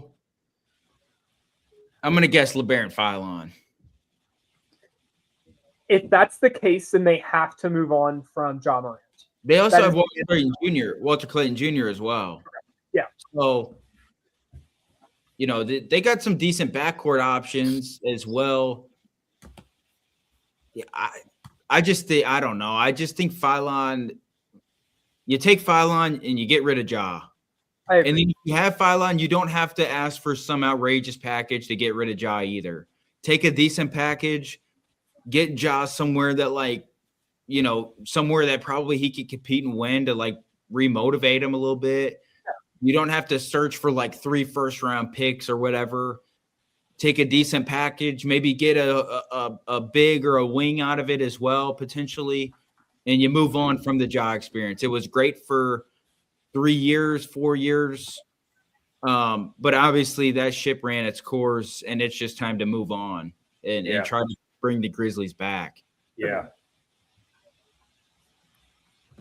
Yeah, I don't see it being anything other than a guard. So, take your pick. Anderson, Sturts, Phylon, Carr. You're not going to go wrong with any of them. Exactly. If you do want to talk about trying to correct Ja, though, if they are going to go, I know we talked about that with Boozer. You bring in a guy like Bennett Sturts, and then you have him and Boozer. Those are the kind of guys that could really move him in that direction. Yeah. If you're going to ever do it. And they're both good. They're both talented. Maybe they both hit and you're winning earlier than you maybe anticipated, or at least competing to then bring Ja back. Because really, look, Ja is still Ja. He's still ultra talented. He still has the bounce and the flashiness. All he needs is just to be remotivated and reshaped into being the best version of Ja. Correct. Starts. There it is. Sorry, Drew, are you behind me? No, you're good. Okay. Maybe by a second, but you didn't. Yeah. Listen, So when they put the next draft timer up, we can. I'm gonna find out synchronize. anyways. Fair enough. I think this is a reach personally, and A little bit. I don't disagree. I think it's a reach, but the same thing I've been saying. If you like him, go get him. If you think he helps you, go get him. And I think the leadership too is a big piece. Yeah, That they definitely missed at that position. culture Exactly. that's a Yeah. changed overnight. And another D2 kid that came up, that worked his way up. Just had a fantastic season. I think he took Iowa further than they've ever been Hold in up. the tournament. James is reporting that Memphis is trading the 16th pick, Sturts, to Oklahoma City for 2 second-round picks. Sorry, I had to interrupt you. So he's going to the Thunder. So he is going to the Thunder. So much for our culture reset. We're now going to have second-round picks coming into Memphis instead. Well, all right. I don't get that. From Memphis's standpoint, it doesn't make sense. Second-round picks aren't these. Second-round picks are like sixth-round picks in the NFL. Right. It's a dart throw. What's Oklahoma City going to do with him? put him on the bench and let him play a minute or two a night when Shea needs a Give break. him the 5 minutes when Shea's taking a breather. Yeah, but they got AJ Mitchell. They got Nikola Topic. How many of those guys are expensive? And I think too this may have been triggered by Oklahoma City they've got to move some of this salary off their books. Maybe they've got something else cooking. That's what I'm saying. There's OKC's they're playing chess, not checkers. They're in like chess mode, and we are. But see, they're up next though at 17, and Sturts was actually on a couple boards. I think what's his name, ESPN dude, Wu. I think he had Sturts going to Oklahoma City. So he did. I would expect this. Yeah, I would think certainly there's another move for Oklahoma City. He did just say that. There's. I don't know what we're doing. I don't know why we gave Bennett Sturts to Oklahoma City. They've got to move some people now. Yeah, that's crazy. Now, hey, what do you guys have on your draft clock? 150. Yeah, I'm a couple seconds ahead of you, Drew. It doesn't matter to me if you guys are ahead.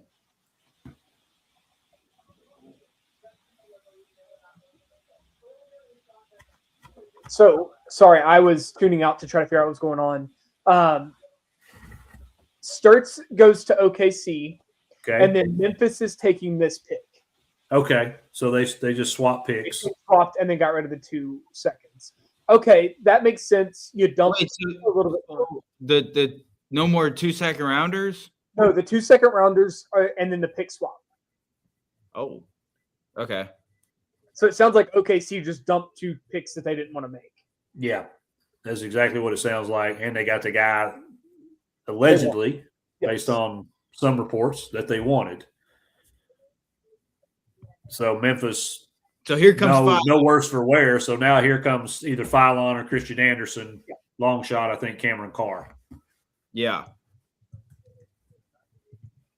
Yeah, Memphis was in a really good spot to do that and pick up a couple picks, even though they're probably worthless. Because there were so many guards sitting there. Exactly. And maybe one of the second rounds hits and becomes a role player. Exactly. Or something. They need a lot, so it makes sense for Memphis. Memphis needs as many opportunities as they can to strike gold. Yeah, exactly. And there's some talent, especially, and I know we talked about Baba Miller earlier. Like, there's some talent back in the second round that we're just not going to get to tonight that could actually be like solid NBA role players. Oh yeah, for sure. I don't know that Ejiofor is going to make the first round. I don't know if Joshua Jefferson is going to make the first round. Those were 2 guys I was thinking of. Yeah. Yeah, Emmanuel Sharp, who arguably probably shouldn't be a first round pick, but could be a steal in the second round just because that guy's just so tough. A guy like Uwe. Sure, yeah. Sorry, I had to give Drew something. Yeah, I got to give him a little bit. Well, what about Richie Saunders, another guy that a lot of people at one time was kind of penciling in the first round? He should probably go pretty high second round, I would think. Yeah. So, yeah, this was a very deep draft. This is one of the deeper drafts that I've seen in quite some time. When you flip the page out of the first round and see some of these names, you know who they are, right? There's a lot of times that I've gone past pick 15. And I'm like, who the hell is this guy? Exactly. Like I'm looking at the Indians in Major League. Yeah.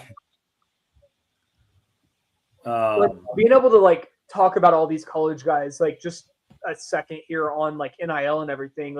This is what NIL and the portal is doing. We were seeing so many international players the last couple of years. Yeah. And now it's swung back to where those international guys, Wagler, for instance, or Steinbach, they're playing in the NCAA before moving up. That's a good thing for the game overall. Oh, absolutely is. Absolutely is, because so many times we would have these guys that, in all these – because there's international leagues everywhere, literally everywhere. And you don't know who any of these people are. Exactly. And you as a fan, you're going, why are we drafting that guy when this guy's there, like the college kid from the U.S. on the national championship team, or national runner-up, Final Four roster, and you're taking all these damn Europeans like it. So yeah, I think it's wildly better for the game, for the draft, everything. Agreed. So, and I just want to throw out there, Wagler was not an international player. That's my bad. I don't know where that came from. So sorry about that. Hey, Hunter, it's all right. I make shit up on here all the time. So just ask we her. do it on purpose to see if people fact check us or something. Yeah, that's right. Yeah. We're That's testing right. the audience.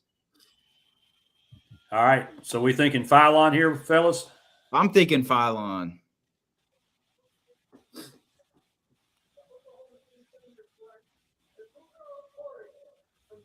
Whoa.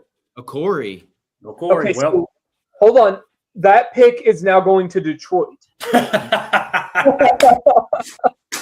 And Memphis has moved back to 21, and they're picking up 3 more second-round picks. oh man, Memphis What's out here going collecting point guards and picks like I'm not going to say it. That's too terrible. I was like I really Florida like collecting chlamydia, but that wouldn't be nice of me to say about our friends down in Gainesville. So that's going to Detroit? That is going to Detroit. I love that for Detroit. They are immediately going to be heavy players in the East. They already were. But Oh yeah, that's exactly what they needed. They needed another scorer, and I like this kid. I know a lot of people probably didn't see him play a lot. He's got game. He does, man. He is. He can cook he almost put Stanford in the tournament by himself this by year. himself, and he's Yeah. not a big dude either. He's just a bucket. Yeah, absolutely. And well, I just now clicked over here. Yeah, like the dude just he's pretty ridiculous. You know who he kind of reminds me of is like a Tyrese Maxey. That's not a bad comparison. Honestly, I like that a lot. Floater Yeah. game, fast, explosive, 3-level scorer, shifty, Yeah, unique. kind of looks like Travis Hunter. So he's got a lot of good comparisons going there. Yeah, so according to Shams, that pick is moving. They haven't shown it on the screen yet, but this is just absolutely chaotic. Well, we said All right. chaos is coming. All right, so everybody drafting 18, 19 and back. Who do you want Memphis to take for you now? Yeah. Jeez. All right, so are the Hornets legitimately on the clock? Is this actually going to happen now? Allegedly, for the next 2 minutes and 40 seconds, we'll Yeah, believe for the that. next 2.5 minutes or so, Charlotte's on the clock. Here comes So Memphis is going to trade in and pick here. Memphis will trade up 2 Yeah. second-round picks to get the pick for Charlotte. Yeah. I initially had Cameron Carr here, but at this point, everything is chaos. Yeah, who knows Um, now? I mean, Phylon is my best available player still. I'm shocked that he's sitting here. I know you have LaMelo. I don't know if Phylon can play off the ball enough to be with Melo. Can Melo play off the ball? Like, I don't think those two fit together. No, he's much better at creating his shot. So I think Cam Carr is probably the pick here if I'm picking. Yeah. Or you start talking Allen Graves, Kopete, those kinds of guys. Allen Graves. I like the Allen Graves pick. I think he'd be perfect fit because they already have Brandon Miller, Concanippo, LaMelo. Yeah. They got some depth guards. I like the I mean- Allen Graves pick. I like that a lot. Graves, Cenac, one of those kinds of guys. I mean, they're early, but at this point, you got to take who you can get. Yeah. And why take a Phylon? Because it would just be a cluster. Exactly. Would another Unless- another reason I like Carr there is because I feel like again he could be a 2 or a 3. Phylon? Cameron Carr. Oh, yeah. Yeah, Carr, you could stretch out a little bit better. 6'5", though, is a little small, I feel like, for the 3. But, yeah, I don't know.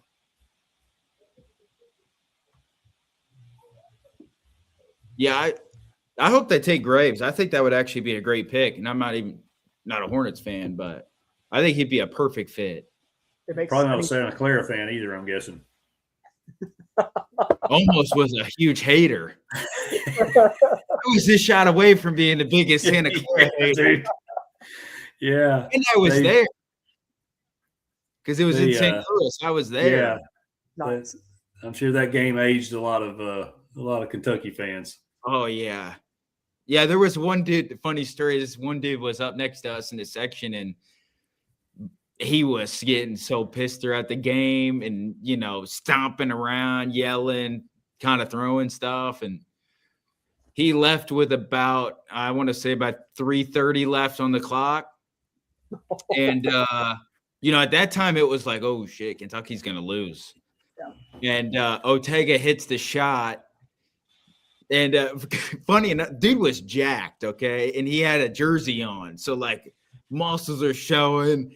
He flipped his hat around 10 different times. And he comes running back when Ortega hits the shot. He's like, holy shit.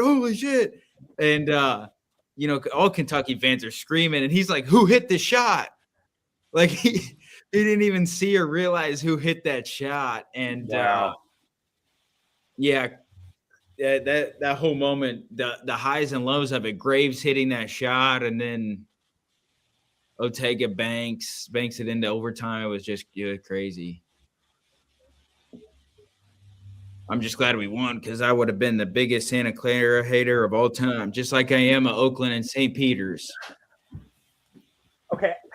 Yeah, fair enough. But Graves is a damn good player, especially watching him in person. You're like, oh, we're going to have a field day with this guy athleticism-wise, but so smart. We obviously know he's an analytics darling. Oh, for sure. But, he was actually very impressive in person. I was shocked at actually, like, how good and, like, efficient, smart he was. That's why I think this pick would be great for the Hornets, and he would fit right into, like, what they already have roster-wise. And I think also for the future as well. Yeah. Yep.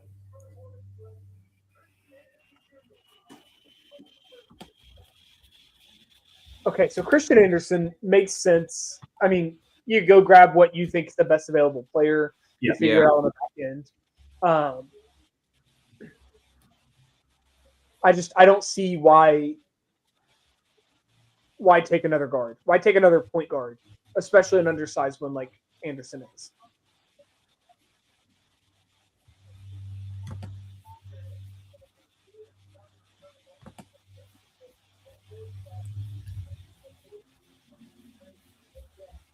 All right, so that's going to bring us to Toronto.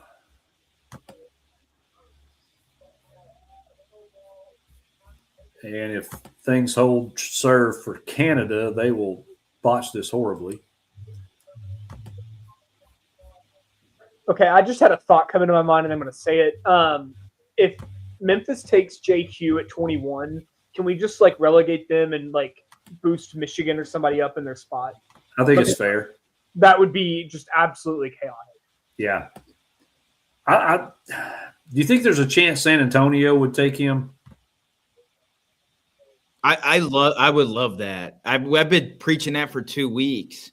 Yeah, it would make sense. Yeah. What's Toronto? I mean, I had Toronto slated to take Anderson. Do they take Philon here? Probably. I had them taking a Corey, so They're it would starting make point perfect sense. Yeah, Who's it makes not perfect bad. sense for Philon. I think it's a guard for Yeah. sure.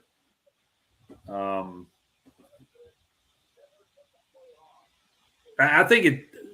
Hunter, what do you think at this point in the draft? I kind of think Philon's a steal now. I would Yeah. agree. I would have had him. Like, if he was taken 12th or 13th, I would have understood. Yeah, I would understand him going in the lottery range. But to fall this far, I'm really surprised. I saw him play a bunch this year, and I was Yeah. really impressed. So Yeah, I had again, to see him Maybe play a bunch too. something's up I in didn't the like draft it. process. yeah, there's got to be something that I don't know that we're not privy to, or something that the NBA values that he doesn't have. I don't know what that is. 6'3" point guard seems like a good number. Yeah, to me, it seems pretty prototypical. Maybe interviewed weird. I don't know. I'm just guessing. And then because Detroit had it, they traded, so that would take Detroit out of the picture, I would think. Yeah, for him.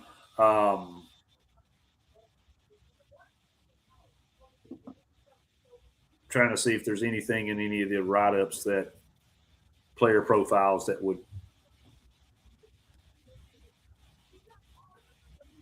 The only thing it even would remotely suggest he could fall is the fact that he worked out for Minnesota sometime last week. And, of course, they picked 27, 28, something like that. They're pretty far down.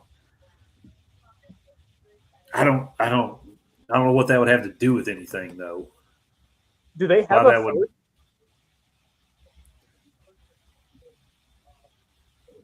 I don't even see them on my like draft board. Did I make that up? I could be making shit up too. Minnesota draft 28th. Okay, now they're reporting the trade news. Oh, we got a trade. No, we don't. It's the one that with the Memphis. 5 first-round picks to move back 5 spots. That's, I mean, for a team that needs to build for the future, that's kind of impressive. And they got the 21st pick. And the 21st pick. That so is the 5 spots, and then that's it. That's crazy. Who in the hell are they trying to get then? Like I said, if they take JQ, they don't get those picks. They just get relegated. For real? I don't think Memphis would take JQ. No. Is it if they did all that to get freaking Boozer and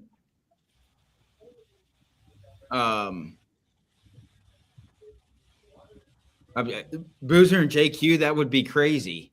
Yeah. This has got to be Phylon. Surely to goodness. I mean, team needs perimeter scoring and a playmaker. So LeBaron Phylon. Steve LeBaron Phylon, if you're looking that up in the dictionary. I mean, you have Ingram, Barrett, Barnes. You add Phylon there, you're in a much it fits way too well. Yeah. Yeah, and Emmanuel Quickly, I believe. I mean, the Raptors are not that bad. Yeah. With their roster, I don't know how they're not much better. You know, they should be competing in the Eastern Conference. Yeah. And you know, they were playing pretty well there for a stretch. Yeah. But they play don't they play a little slower pace?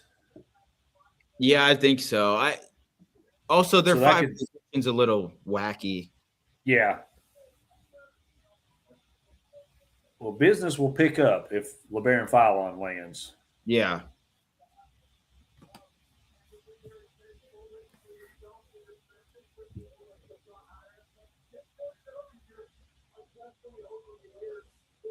Now I'm starting to wonder if Lopez is going to go first round. I saw some mocks that had him later in the 20s, and I liked that a little bit better. I mean, I feel like he's just such an unknown commodity at a highly competitive level. I've seen him pretty broad range, anywhere from as high as like 13, 14, all the way to late 20s. I think the one thing that probably hurts him is he's like the only international guy.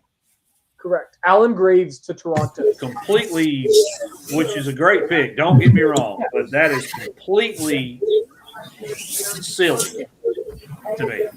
Yeah, I agree. He's a really good pick. Don't get me wrong. He is. He's a great pick. I just don't understand I don't understand it.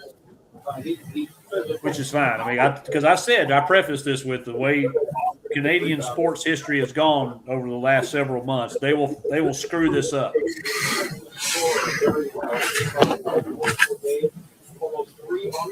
I know Rando's a big fan of the Braves.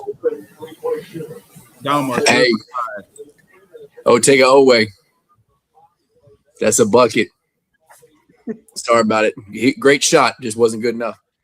I don't know. I don't understand this pick. Y'all just said it. I'm curious how he translates to the NBA. I know you all think it's a great pick, but especially he's not there. super athletic. Well, I think he's a good player. I don't think it's a great pick. Agreed. Yeah. Agreed. He's the type of player that needs a point guard. That's why I was screaming the Hornets. Like LaMelo would have been awesome, around LaMelo and Brandon Miller and those guys. I thought he'd been a great fit in Philly. Yeah, that would have been great too. Maxey, you got Embiid, causing issues. I'm just Philly or San Antonio. I think would probably where I was kind of seeing him fall into place. And the Spurs aren't going to take Philon because they're already loaded at guard. Yeah, and at this point, whoever takes him, unless there's a trade, Memphis whoever takes him, 21. he's going to be a bench. Memphis at 21. Memphis traded all the way back from 16 to 21, grabbed 5 picks, and still get Philon. They won. They might beat OKC for winning the draft. I'll put them at 2, but they're two, right there. Yeah, but they're right there. So Memphis is picking 21 now? Yeah. And they got like 5 picks. Oh goodness! All right, well, San And they'll Antonio probably will get- do here, fellas. I'm assuming – I'm just jumping on here. I'm assuming there was no job movement. No, no. No, all they did was they pick swap from 16 to 17 and then 17 to 21 and added 5 second-round picks in the process. Yeah, they drafted 3 teams' players that they wanted, shuffled them off, and took a bunch of draft picks back. So,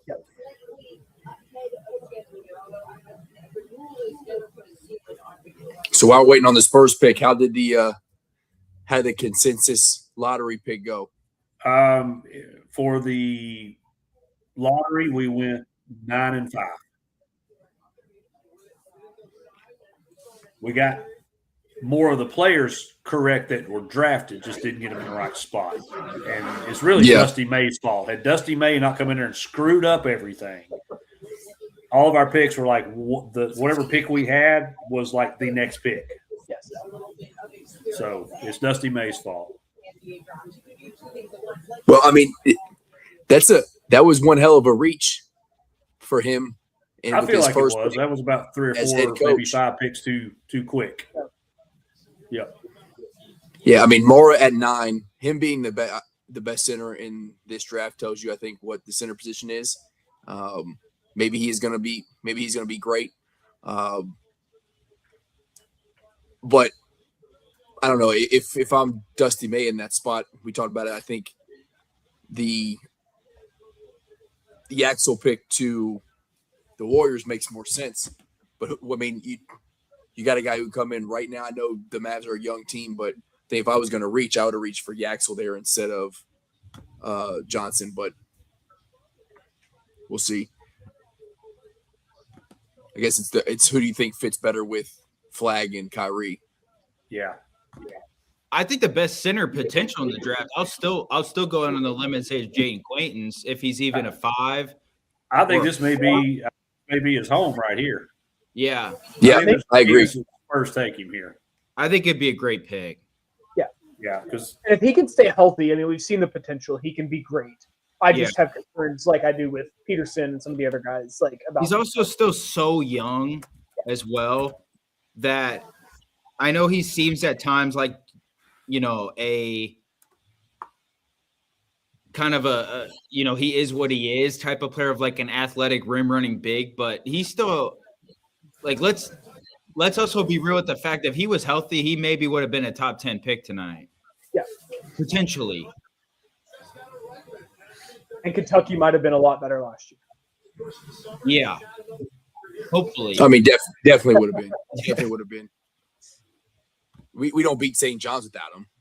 No, yeah. yeah, And unfortunately, that was the only flash we really got. Yeah. Because the next 2 games he played after that, you could tell he was bothered and or not in shape. Absolutely. Yeah.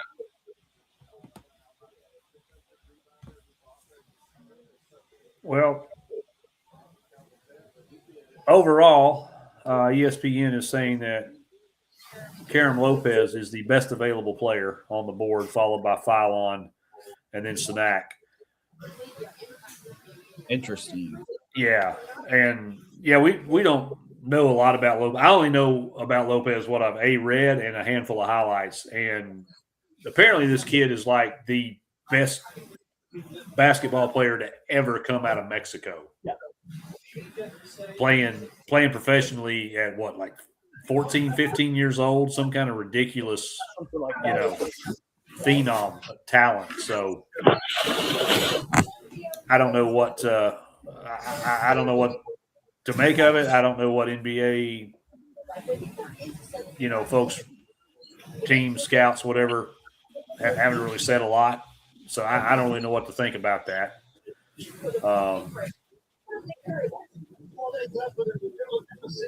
But I don't know. I mean, people that have seen him play a lot more than we have probably, Yeah. like, hopefully whoever drafts him actually knows what they're getting into. But if he's that good, then he's worth a flyer in the league first. He's got to. yeah, but the fact, and I say all that to say, the fact that Philon and Cam Carr both are sitting there on this board with a whole bunch of really good college, but who knows what they're going to be pro prospects in the front court is kind of silly to me.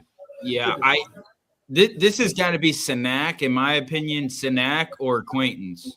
I think so. I think they get a big. They needed a 4. I said it during the series. Yeah, The a stretch four big. was hurting them. They're too Stretch small. big would be perfect. Yeah. JQ to the Spurs. I think so. I think it's JQ. It is official. I- Mark Pope has his first round draft pick. Shout out. There it is. I actually really like that pick, and Yeah. it makes a lot of sense all the way around. I thought as long as they weren't scared off by the injury, that If anybody can this afford would be a to good. let This would be where I thought he was going to go. Can we count that one as a win? We'll count it as a win. Okay. And if Just anything can afford the risk of injury, it's the Spurs right now. I mean, they're so good without him. Oh that, yeah. like, he's hurt and it's time to rehab. They've got time for it. Yeah, they don't have to throw him out right now. Yeah, and defensively, could be a monster. Correct. They don't have to rely on him for scoring. He can just go out there and guard, play defense, protect the lane. Absolutely. What does Detroit do? Oh, no, I'm sorry. This is Memphis. That's got to be this is 5. Memphis pick. It's got to be. It's got to be five. Got to be Yeah, it's gotta be Philon. Philon. If it's not Philon, then I don't know anything. I mean, you don't know anything, anyways. None of us. Thank you. LeBaron, Philon, and then we see before the season starts a Ja Morant movement. Yeah, they'll have to give him away for a used, hair dryer or something. But they just need to cut ties. Like, they just need to cut bait and move on, and let him be somebody else's problem. Correct. Well, I'll say this: that first round all-time list, Kentucky's not giving it up to Duke just yet after JQ got selected. So good for that. Now, will we hold on to it in the future? I'm not so sure. I don't think you want to. I honestly, and we can get into this later in the offseason, I do not think that the way to win and be successful in college is to line up all of these first-round draft picks like Kentucky has historically done. No, but I think I'll still die on the hill by saying you still need 1 or 2 of them. Oh, fair. I mean, look at Michigan this year. It's not like you can't, but UK has always been that factory that you want to churn out 5 or whatever it is. Yeah. That's not the way anymore. So, Also, Rando's talked about it. I don't think that's Mark Pope's style either. definitely. Yeah, I mean, he's got one coming in next year, right? You imagine Ryan is going to be a lottery pick or first round pick coming out. And then you see, I mean, does Milan have first round potential in him if he can get something, right now, jump shooter, can score in the paint and not super athletic. If he can even take a glimpse of what Kobe did towards the end of his season and put that what the potential for Milan is right now of what a late second round pick, I could see him being a back end first round guy. Yeah. I agree. And Malachi. Oh, Malachi for sure. Yeah. Malachi's your lottery pick next year. Yeah, I think so too. I'm glad. But I think Milan can just because of his size agree. and the way he shoots. Those are two things that you can't teach size. And the league is all about scoring and 3-pointers. Correct. So Yeah. he could easily go to a team like Boston or somebody that they just want a guy that can spot up and shoot. Not saying that's all he is, Rando. Don't get mad at me.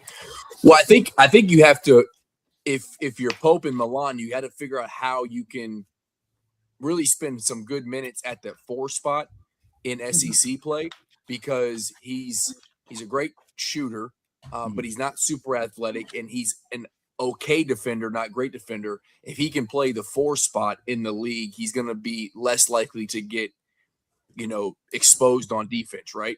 Because he's a big, like you said, he's a big body. You're not going to be able to just back him down, overpower him in the paint, but you can certainly at that 3 spot take him outside, and break him down that way and beat him off the dribble. So if Pope and Milan can figure out how to show that he can play great minutes at that 4 spot, especially in league play, I think that'll elevate his draft stock too.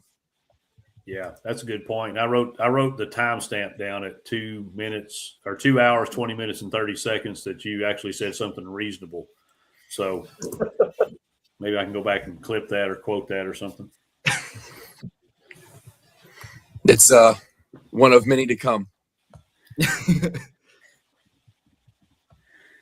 I'll take let's the get under on Phylon that. off the board.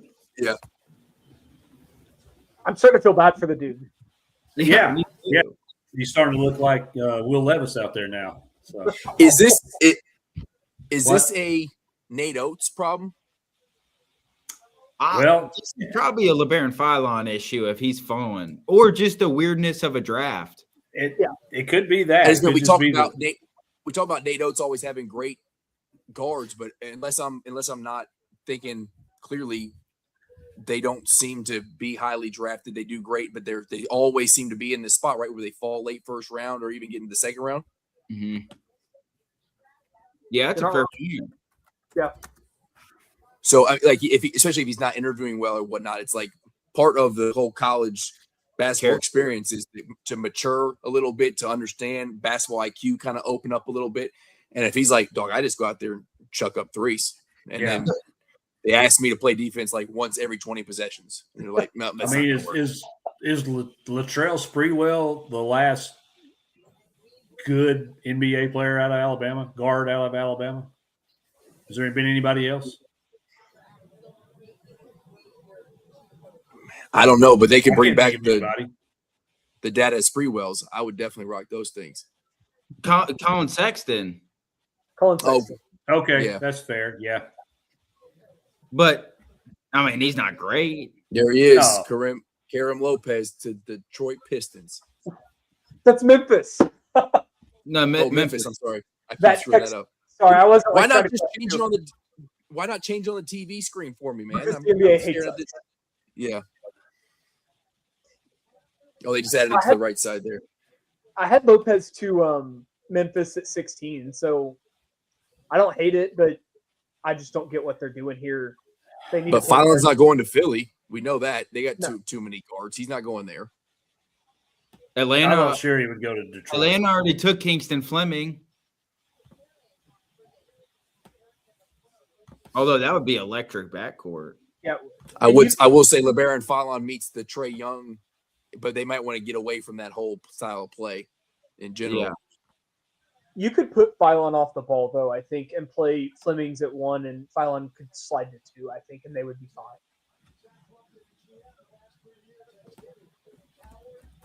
And again, you wouldn't necessarily need LeBaron Phylon to be like a right off the jump stud. He could kind of Correct. grow into it.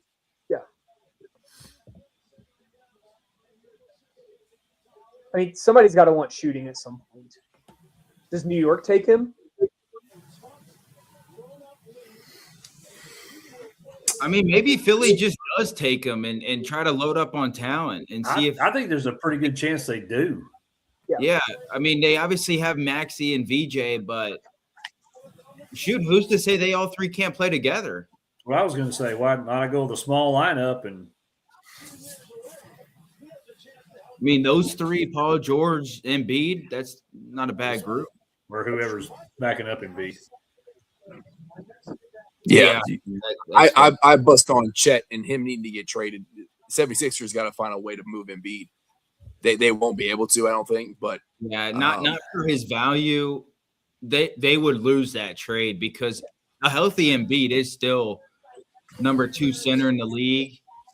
And the problem is availability, and nobody's probably going to give up what you should get back for him because of his health injuries. Yeah, you have a better chance of finding a female Sasquatch than you would finding Joel Embiid playing more than 3 games at a time.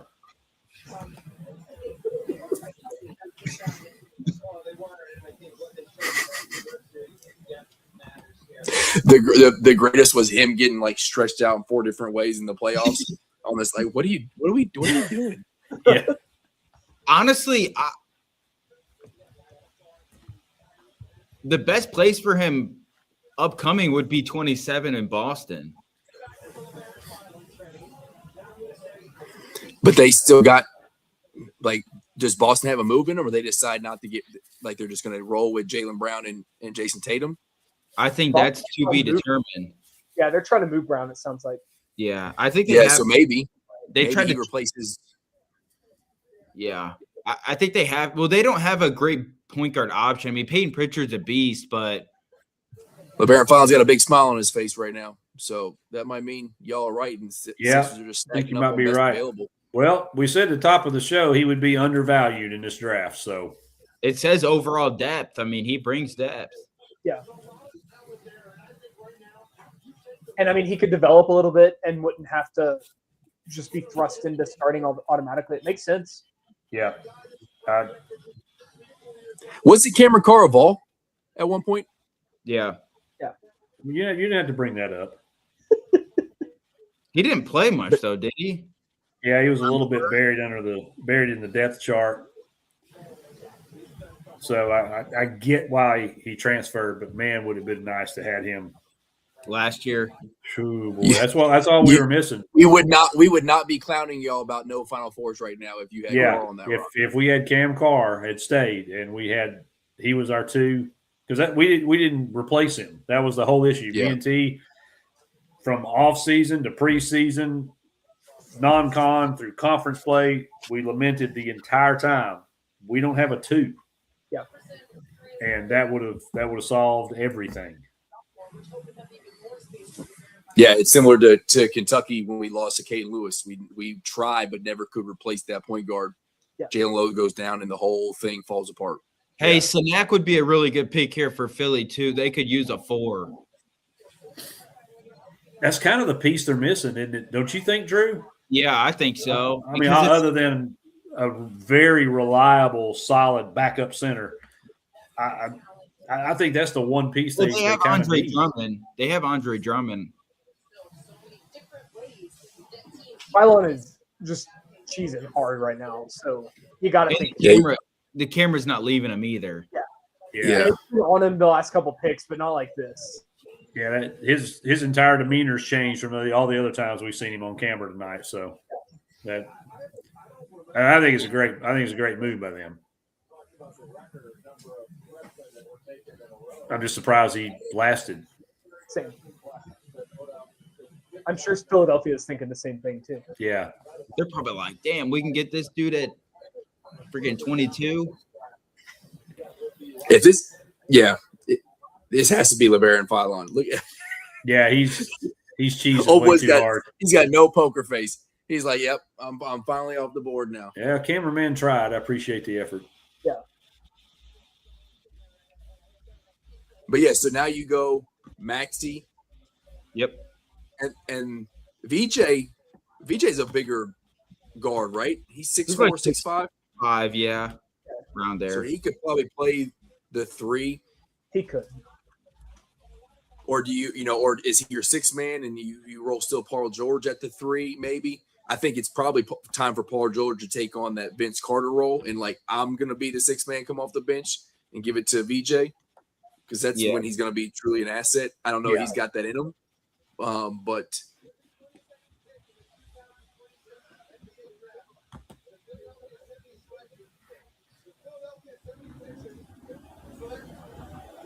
Yep, there it is. There it is. Sure, they did. I like that. Yeah, that's a great thing. Yeah, I think that's one where if you're in the draft room, you're like, we probably didn't think he was going to be here, and we just take it because, he could potentially be a stud. May not be exactly what we need team construction wise. We can figure that out later on in the draft. Oh yeah, or in free agency. I think he was the best guy on the board. Period. Yeah. So regardless of position, regardless of unless you just had a glaring need somewhere, this had to be the guy. I mean, I would have taken the odds on him getting picked in the top 10 than him falling out of the 20s. Same. Yeah, I could see somebody reaching because I think he probably was in that 12 to 15, maybe 16, 17, somewhere in that mid-teen range I felt like appropriate for him. Yeah, but I said it, like there's a chance he's the best point guard out of this draft class, and there's been 5 picked ahead of him. Because his size, his ball ability, his scoring ability, passing ability, he's so fast, gets in the paint. I mean, paint touches are everything as a point guard in the NBA, and he's elite at that. And it's an isolation game, and he is an elite isolation player. Oh, yeah. Yeah, 100%. We all saw the sting of that. Yeah. All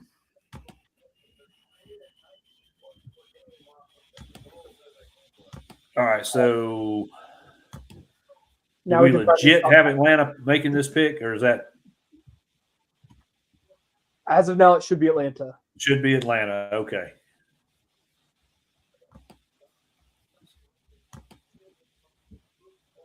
And they have Fleming's already. Yeah, they got to go big here. Honestly, the perfect fit for them, and he fits right into what they're doing, is Sanak. Long, athletic, Yeah, I think so too. versatile, strong, defensive-minded dude. He would fit right in.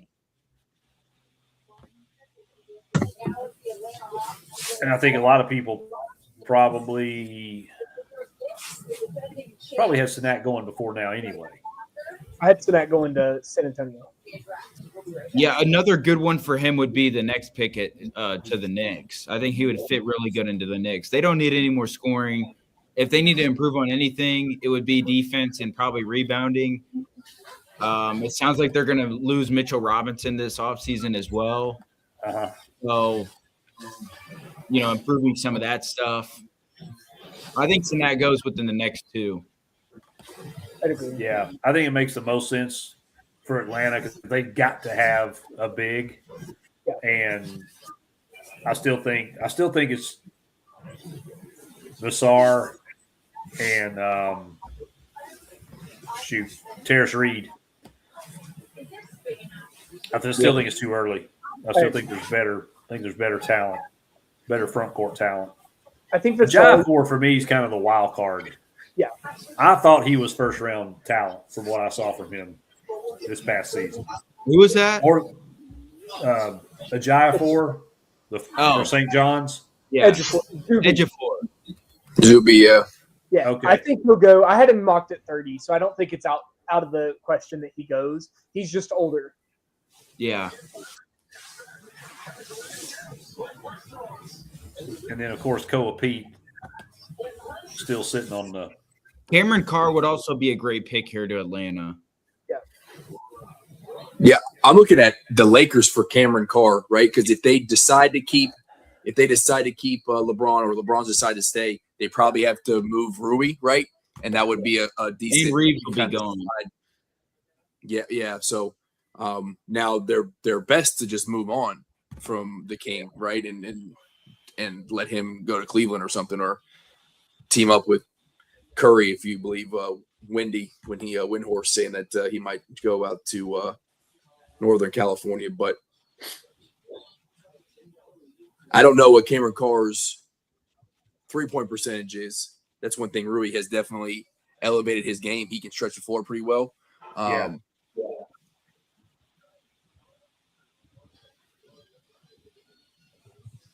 I kind of a had sleeper I think Pete the Lakers penciled have. into the Lakers, though. I don't know what Who's that's that? going to. I said I had Pete kind of penciled in for the Lakers.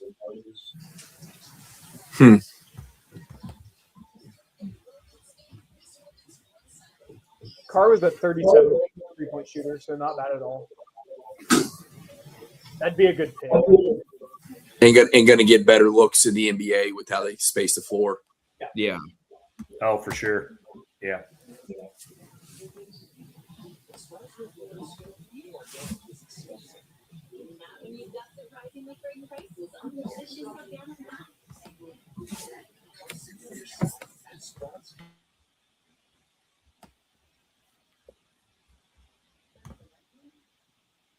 This drive shake. I thought it was going to shake up a lot. This thing shook up even more than I kind of anticipated. That Mores Johnson pick threw a lot of That things yeah, off. that derailed the train right there. In the Memphis That was- debacle, what they're trading back, and got confused for a little bit. Yeah. They're like Oprah there for a minute. You get a point guard, and you get a point guard, and you get a point guard. That'll be 2 second-round We picks, get a please. draft pick. Yeah, 2 second-round draft picks, please. It's kind of Did y'all talk about Acuff to Sacramento and how they're not next year or the year after, but you talk about 3-4 years from now, they keep stacking this team. They're going to be something. Yeah, still got Malik Monk. Sabonis still there. Trying to think who else they got. Have you guys heard, speaking of, have you heard any trade rumors on Sabonis? No, but that would Anybody be trying to get him? that'd be an interesting one. Yeah, I've heard his name pop up a couple teams, and I can't remember who it was that are quote expected to go after him pretty hard. And I don't. Let me see if I can find that real quick. You know who maybe would be one would be Boston. Yeah. Although I don't know if Jaylen Brown would want to stay in Sacramento. Maybe he would, but because he wants his own team. He wants his own team. And how many organizations are open for him to go have his own team? Milwaukee made so much sense. They just couldn't get it done, obviously. Hey, shout out Hammer. Zuby Ejiofor going to the Atlanta Hawks. Wow. Oh, shit. They needed another big. They're going to be elite defensively with him and Flemings. They have drafted on the defensive side. They already are too. So they just got even better. Well, now they have. I mean, think about it. We talked about it was joking a little bit, but we said, hey, the second best team in the East might be the Hawks because of what they did to the Knicks. And now they have someone who can go right at Karl Anthony Towns defensively. Yeah. Now, he's very limited offensively. You know, I don't. He's just athletic enough to catch an oop or do stuff, but he's not doing anything if it's not within 5 feet of the rim. Right. Yeah.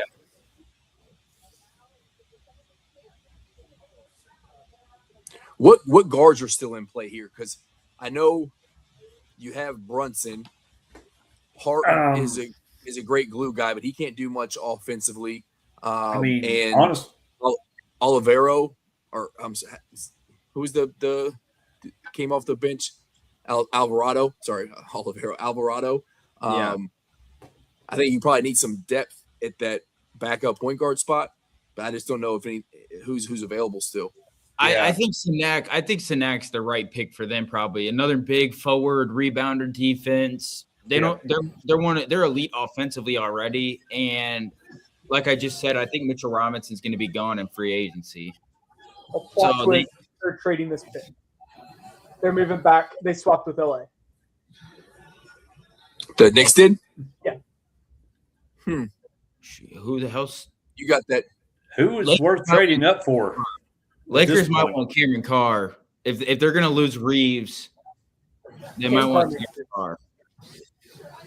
But they need a big. Yeah, but Like they desperately need a big. I thought sure they would go big. I don't think they can get a good one out of the draft, though. They're going to have to get one trade or free agency. I mean, Cenac and Vassar are still there. If they like either of them, it's worth trading up, especially if you just have to dump a second round or whatever. Looks is really better than DeAndre Ayton, though. No. That's a good point, Hunter. Maybe they need to dump. Maybe they need to dump a pick, or they need to dump some. Sam's tweets are making me mad tonight. He needs to tell us what they're doing. He's just like saying they're swapping picks. He's not giving like all of the details like he normally does.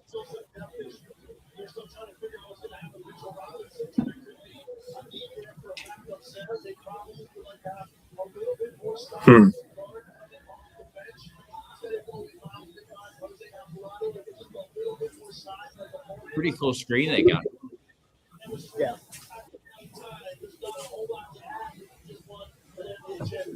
How's the overall coverage been of the draft? I haven't had the volume on, but it's been pretty smooth. Yeah. I don't see Stephen A. Smith on there to ruin it, so it's probably been pretty Yeah. Does Well, he have Jay a Billis is there. Billis was on, unfortunately. Yeah, I think we've done No. a better job than they have, quite honestly. I would not be surprised. Better talent on this panel than on theirs. Yeah, when Jay Billis is Especially on y'all started hot with the picks. Y'all started hot with the picks. I was listening in. Yeah, we Yeah. would have had a lot First better eight. outcome had Dusty May not screwed it up. Exactly. Idiot. I imagine that deal was screwed not only for our program, but also for like the league as the whole, because they all are like, I'm sure everybody's talking to people. Oh, and, yeah, and it they probably want to go that. And then Dusty May. Now I know, Hunter, you said that he's been pretty much working the deal for about a week, Yeah. but did the rest of the league know, or did they kind of keep it hush? As like, They yeah, so absolutely So like the Mavs knew, but everybody else, they get the news like, oh no, this is like this shook up their draft board too. So they're probably scrambling last minute. correct. Oh yeah. The funny thing was when the Thunder picked Ade Mara, Dusty was celebrating. I said he's not going to be doing that very much in about 8 months when they're competing in the playoffs. And Morris dominating Johnson. Yeah. Yeah, he's gonna be questioning a lot of life decisions whenever that happens.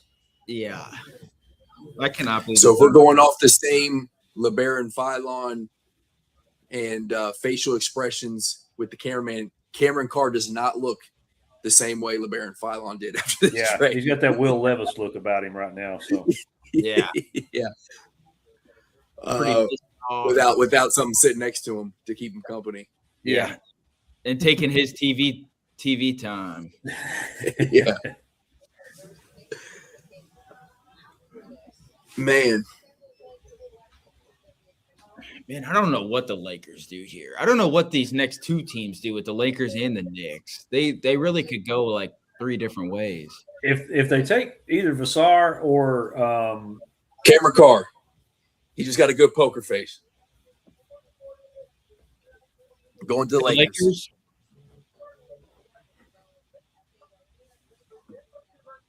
I like the pick. Yeah. Hammer, this is when you say shout out Rando, like I said shout out Hammer. I'm waiting for it whenever you are ready.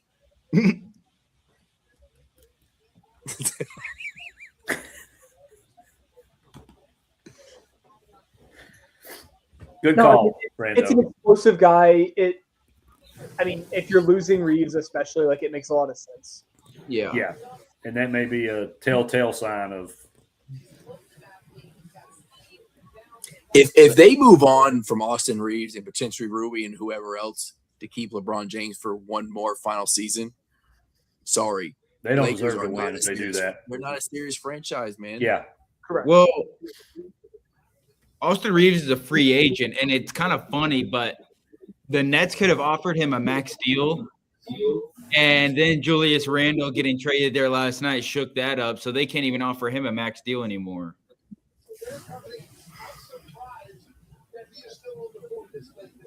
The Lakers just have a lot of decisions to make. They're so deep in the LeBron wormhole. They've got to get Oh out. yeah, I think they're in trouble, quite honestly. Yeah. I Cam think will they're in do for really a very well. long season, and it couldn't happen to a better franchise. Oh, he went 6 for 20 in his little combine scrimmage. Or I'm sorry, 6 for 12 from 3. So you can definitely stretch the floor. Yeah, he does everything that you want in an NBA guard. Also, how did him and Tunde, how were they so bad last year? Like, that's crazy. Yeah, to have as much talent as they did collectively to be so poor, that was kind of head scratching. Them in Washington. Scott Drew's a scam artist, is what it is. Well, He went on a run in, what was it, 2021? Yeah. He won the championship and convinced everybody he was a great coach. Yeah, he kind of convinced me he was a good coach. In a COVID season. He won the Natty there. He's a good coach. I think that the game might have passed him up a little bit. Kentucky Something fans happened. have to be thankful that he didn't come to Lexington. Hunter, I have to tell you a story that is 100% true. It is 1,000% true. It's not fabricated at all. So when Scott Drew was rumored to Kentucky, we, at the time, I was doing this podcast stuff with other folks, and we were doing a space, and I was like, you know what? Let me try something. This is where I got into the plane tracking thing, and I did it for a long time. I've stopped it now because it's kind of creepy. But I went and looked at the tail numbers for UK planes, saw that it was going to Waco, and saw the time that it was coming back to Lexington, landing in Bluegrass. So I put it out there. The tweet went out there. Everybody was reposting it, and all the Kentucky fans showed up to meet Scott Drew in Lexington to the point where they couldn't land the plane. What we didn't know is it wasn't Scott Drew. It was his family who were coming here at Vaughn to check it out. And they had to go land in Louisville. And the story goes, I don't know this part to be true, but I was told that his wife was so freaked out and his family was so freaked about how ridiculous Kentucky fans were that she was like, we're not leaving Waco. We're staying right here in Baylor. Yeah, that happened. The white part, yes. Yeah. So you say that Kentucky fans should be happy we didn't get Scott Drew. Kentucky fans should be thanking Big Lou Rando we didn't get Scott Drew. It's all your fault, or all your happening. You did it all. Well done. Yeah, So that's how I went from ever happened in Waco. Yeah, that's how I went from 300 followers to I'm still a very small piece, but because I just was like, well, this is easy. I plane track. I found out that Kentucky was going to New York to talk to Dan Hurley before it happened, because I Google search, where's Dan Hurley's agent? Right here. Oh, the plane's landing right here. Yeah. Let's put 2 and 2 together, and boom. Next thing you know, we were reporting he was getting offered $11 million to say no. Yeah. So Dan Hurley, it's okay. We have the Mark Pope. We have Mark Pope with the beard. You're good. Yes, almost as good as Hunter Sanson with the beard. Hopefully, not quite. What's your take? So now this is your pick. This is the Knicks pick. Yeah, this is the Knicks. You got to take CNAC here. I think it's yeah. It's weird though. They traded the picks and cash. That was the only thing that changed hands for the trade. And especially if they take CNAC, why did that make sense? Why? Who gave the money away and why? Yeah, I don't understand flipping spots and.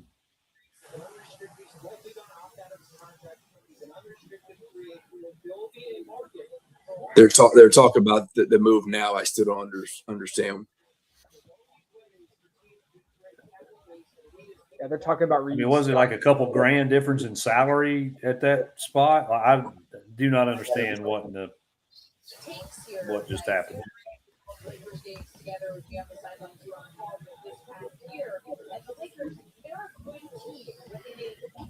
Well, the Lakers moved up, so I'm assuming they were the one that gave cash to the Knicks.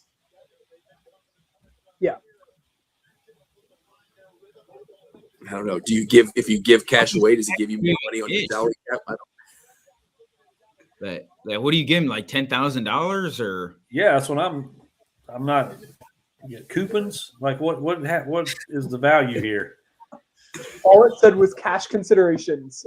Again, Shams is letting us down by not tweeting specifics tonight. He's not. I think he's trying to be careful because remember last year he did the pick tip thing and people did not like it. Yeah, Did not like it. But guess what? It landed him a job at ESPN, so good for you, buddy. Exactly. So the Lakers are making this pick. Is that correct? Yes. I was going to think it's a front court player. See that? Well, the Knicks are making the pick. So the Lakers are picking, but it's for the Knicks. Correct.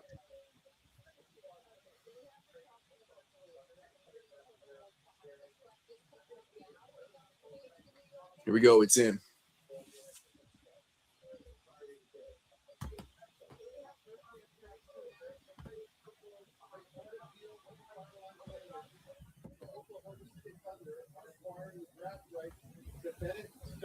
Senac, Vassar. OKC just traded for Sturts. no, that was earlier. Oh, okay. That happened earlier. Yeah, you missed so much. Yeah. It I was was like, crazy. what in the world? That was the whole Grizzlies debacle. Okay.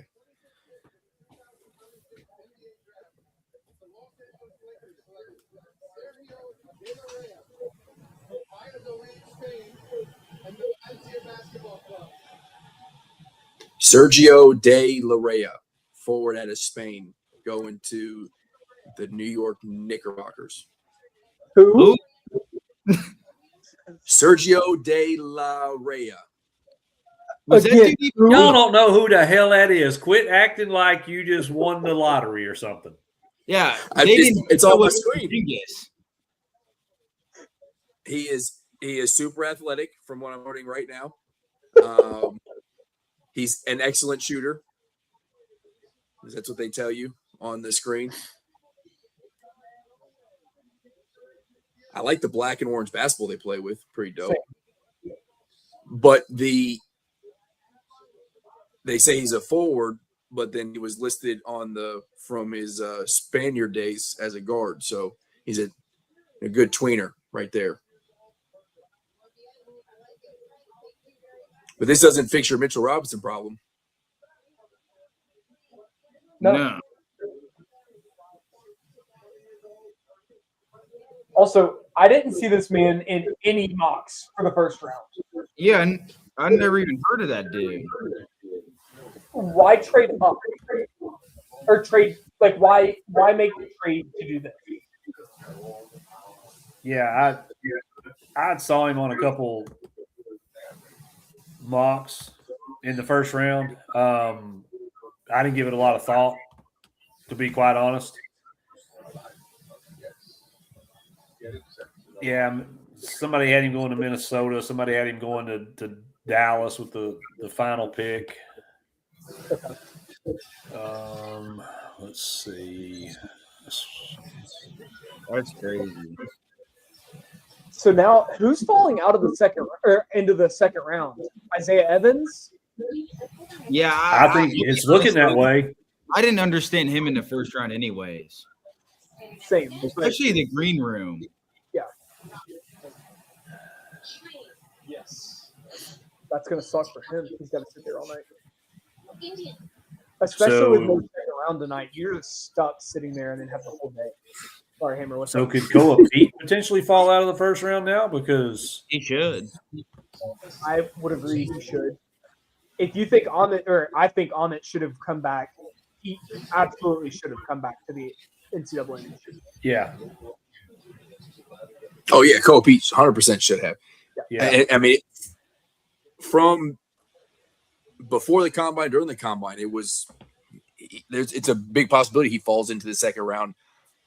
And I was surprised that the writing was on the wall. He was going to stay because of Arizona's push for Milan, and all of a sudden they had this newfound money, right? So it seemed like he was going to stay. But I think he's a good player, especially in college. I mean, he was candidate for National Player of the Year, but he's not an NBA guy yet. He's just Correct. he's not big enough to be your true just in the paint center or forward, and he's not athletic enough or can't shoot well enough to be like a stretch four. Yeah. I'll be honest too. I'm looking at the best available prospects. How is Otega Owe so far down? I see like 10. Shot though. You need to be able to shoot in the NBA. I know, but he can make them. It's not like he can't. Yeah, make the shots go in. I think it's his age. I think the fact that there's some question marks around his offensive game. Like Bruce Thornton, Tyler Nickel, Ugo, Toby Awaka. Like you're taking those guys over Otega Owe? No, and I also, in my personal opinion, is once you get past the first round, I think even once you get past the first 20, it doesn't matter. It's all like who knows? I just find that like crazy. you get La Barrera guy that just who guess what? He's a first round draft. Alex Caravan. I know he's a winner. He had a hell of a career, but Yes. what is he going to do in the NBA? Yeah. What is any I don't know how to explain Gonzaga it. player not named John Stockton done in the NBA? Yeah. It's I don't know. What's Drew Timmy doing nowadays? Yeah. Like there's some. He's like barely on the Nets roster. Is he on LinkedIn or is he on a roster somewhere? He may be both. He may be one of those guys like back in the old days. They had to work, part-time jobs Yes. in the off season. Otega Yeah. right now is the 35th best available prospect. No, he's not. I know it says that, but he's not. Yeah, but No. it's crazy to me. I think if he can go in the second round, if he can get drafted, that does a lot for Pope. I think he was just going to be a downhill bruiser, no shot at going to the NBA. He comes back, comes back, and now he is asked to be the primary ball handler, scorer, all the things, and get into I mean, it says a lot about him too. Don't get me wrong; it says a lot about Otega Owe and his personality.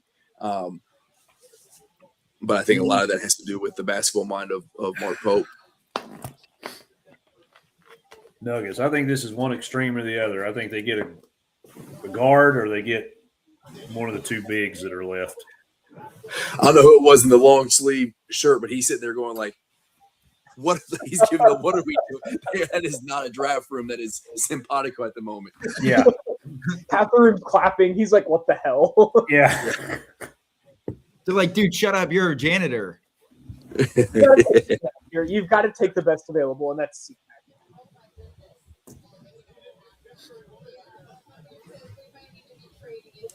Yeah, I mean, well, you got obviously Murray and Joker, Aaron Gordon, who's back into his career, Cam Johnson.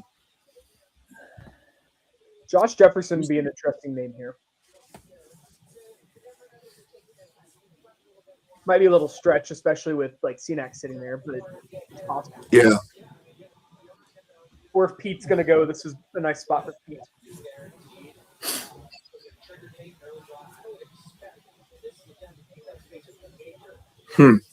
I kind of thought they would go for one of the two centers this late, but I also didn't expect Cenac to be there. Yeah. I think Cenac would be a pretty good pick for them.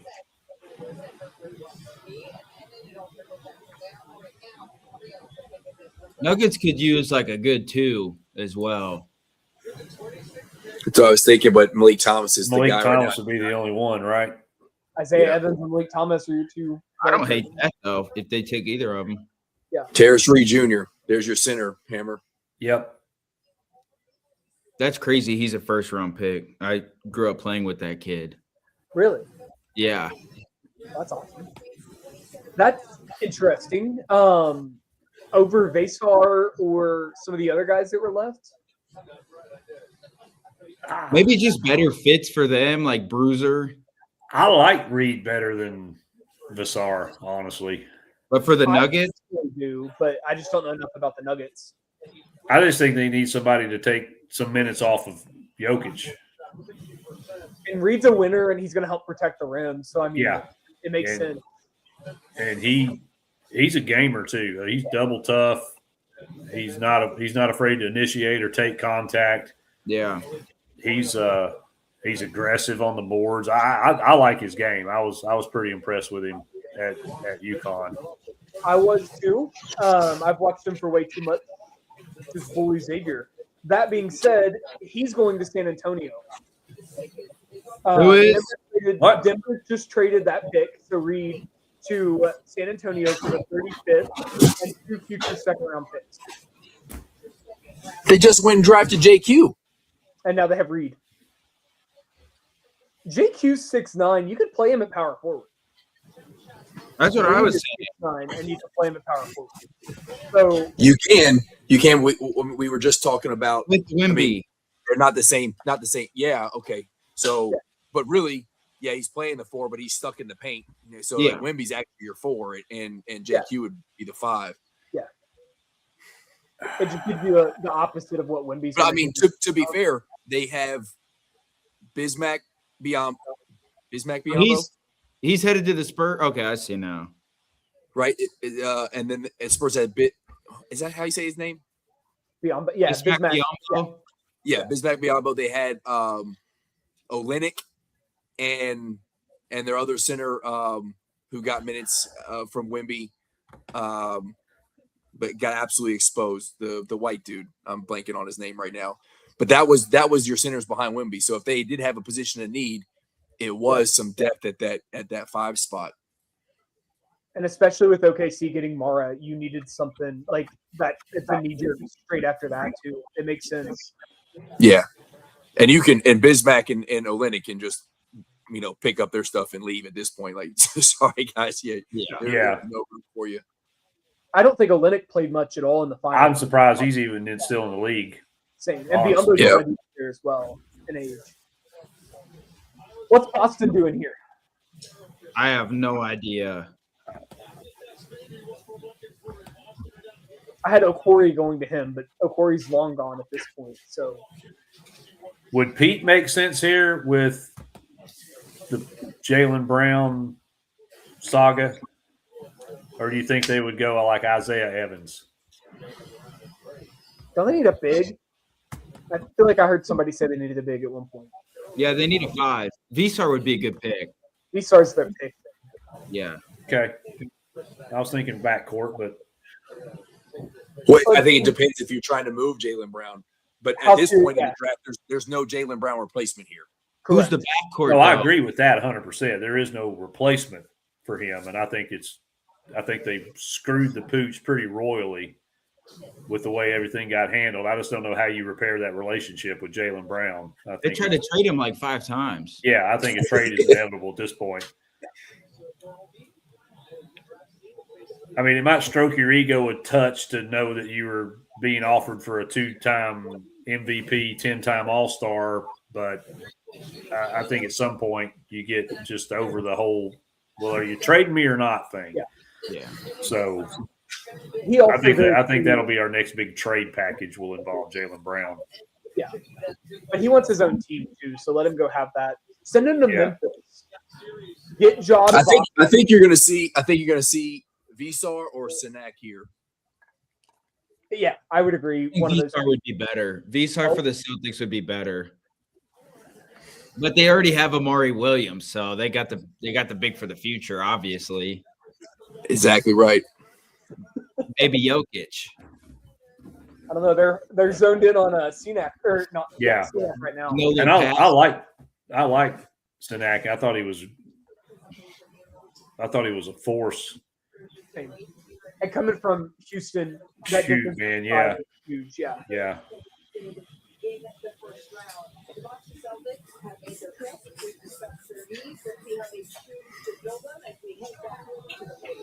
My buddy who's a Celtics fan, though, he always tells me Amari Williams, he thinks Jason Tatum's going to make Amari Williams a lot of money in his career. And we'll see.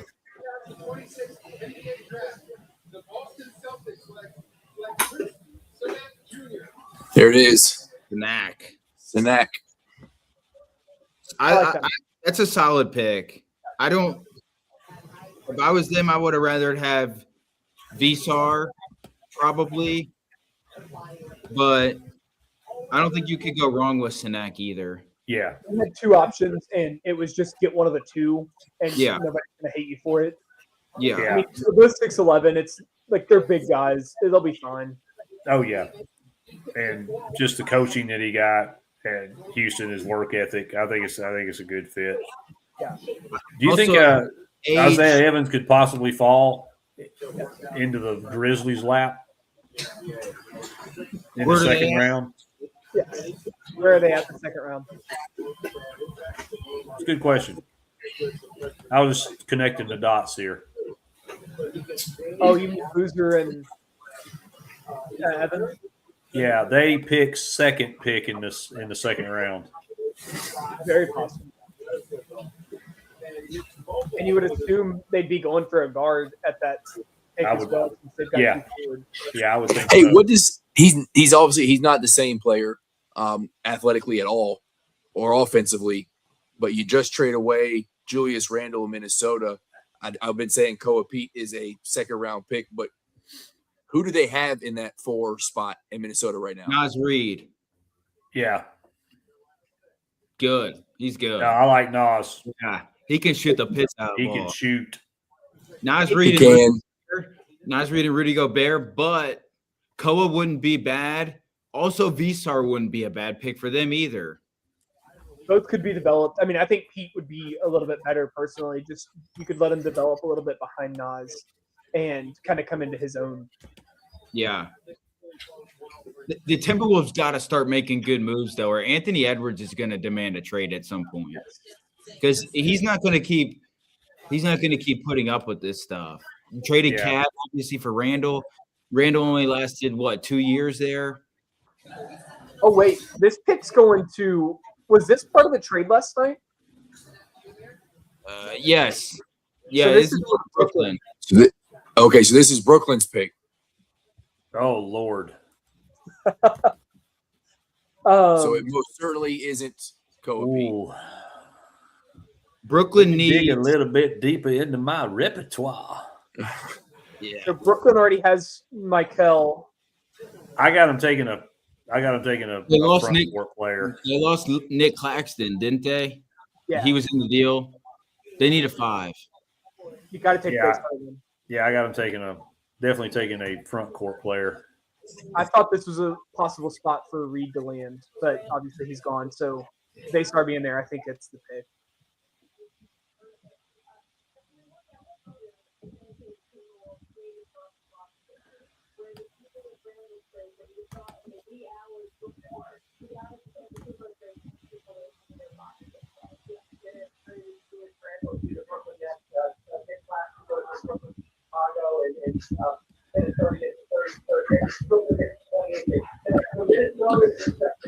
Also, I will say Baba Miller here wouldn't be the worst pick ever. Just going to He's throw a that one 4, out there. right? He's a 4, yeah. But he's not Julius Randle, but he does have a little bit of ability to stretch the floor a little bit. So if you're looking for that, I don't know. Well, in the Nets, they can kind of do. I mean, they still got MPJ. They got Randall. I mean, they could use another guy like that. You can never have enough of too many Hey, of the Just athletic kidding. guys. I thought they traded away Randall. That's why I said that. I'm an idiot. That's what this comes down to. Disregard. Oh, you thought Brooklyn traded him? Yeah. Or For a something. second, I read it wrong, and I was like, Yeah. oh, Brooklyn needs somebody. Never mind. Yeah. Honestly, for Brooklyn, I wouldn't mind the Isaiah Evans pick or Malik Thomas. I mean, I could see him taking a guard. Yeah. I mean, honestly. Igor Dimon from last year. Trying to think they got some other international guards that they're not respected yet because they won 5 games last year. So, but I think if you're Brooklyn, you just need to go get whoever you think is the best available player for the future. Go take a flyer on somebody. I like Malik Thomas here. I would like that too. Him or I would rather have Malik Thomas than Isaiah Evans personally. I don't necessarily disagree with that. Yeah. Malik Thomas got more shit to his game. No, I don't disagree. I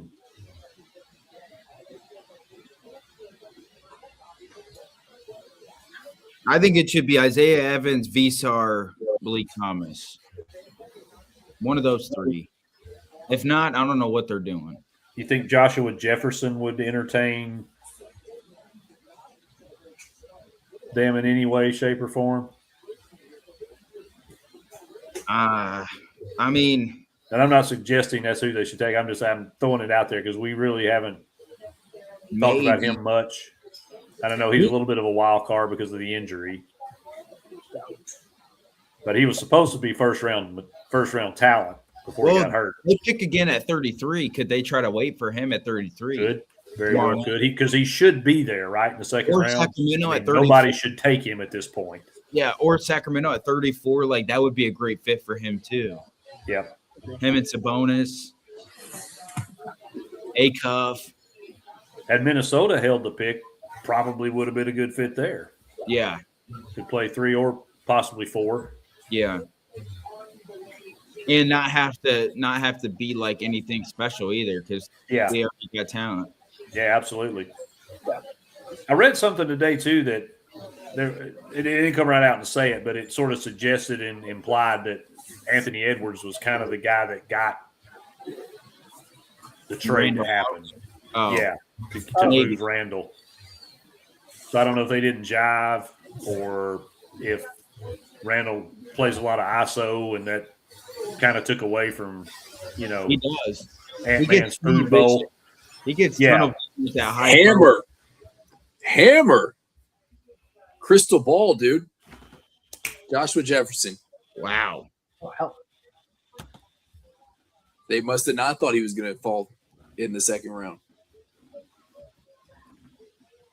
Take the injury out of it. He should have been drafted in the first round. So that's why I kind of threw him out there. Well, it was an ankle, right? That took him out? Oh, yep. Yeah. Yeah, so I mean it's it wasn't like he tore an ACL or Achilles or anything like that. It was just, and he was borderline to play. He was questionable going into the Tennessee game and just couldn't go. Did he was he able to do any combine stuff or still limited because of the ankle? I believe he participated in at least some of the pro day type stuff. He'll be good in the NBA, I think. Yeah. I was really upset I didn't get to see him in Chicago. I'm not. Hammer, you all wouldn't have been playing Michigan had he played. That's what I say. I'm not upset about it. Yeah, we may be having a completely different conversation about Milan signing with Kentucky had Jefferson played. Haters. I'm just saying, dude. No, you have a valid point. Yeah, because we wouldn't have been able to focus. We couldn't have strictly put our best defender on the lawn that entire game if Jefferson's on the floor. And you wouldn't have been able to just chase him around face guarding. No, absolutely not. You could do that game. You could do that game. And he's the kind of player too that he, with the right whistle on the floor, he could have got our bigs in serious foul trouble early. Yeah.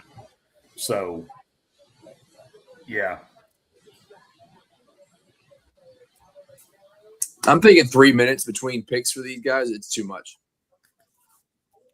Considering we started this at 8 and we're on pick 29, it's ridiculous. Yeah. I think it's 5. Tomorrow it's 5 minutes? 2. I think tomorrow it's 2 minutes. It should be 2. There's no reason we should be dragging this out. It's for absolutely not. This is dragged out way too much as it is. It's for TV. Yeah, it 100% is for TV. Exactly. They used to have this done by 11 in 2 rounds, and now we're sitting here at 1 round and it's 11:20. Yeah. What is Eastern time, Hunter? Yeah. You are Eastern time? Am I the only one on Eastern time? My bad. Right now, yeah. at the moment. Rando's gonna. I'll be there next week. Rando's gonna join the. I'll be there next week too because I got to go back to Lexington next week for all of next week. Nice. You got summer school or what? I do, but I got to go back and get some stuff before my trip in a couple weeks. So just, I don't know, hang out for a little bit. What does Malik play mostly? The two? Two. Yeah. 2.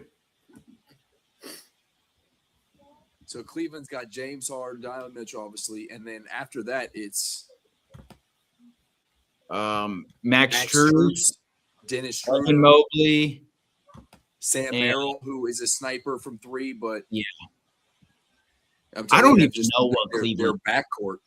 I don't know what Cleveland drafts that they're going to be better. They just trade James Harden. They probably be better.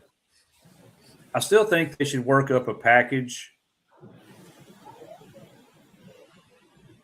and trade one of their bigs. Mm-hmm. And by one of their bigs, I mean Mobley.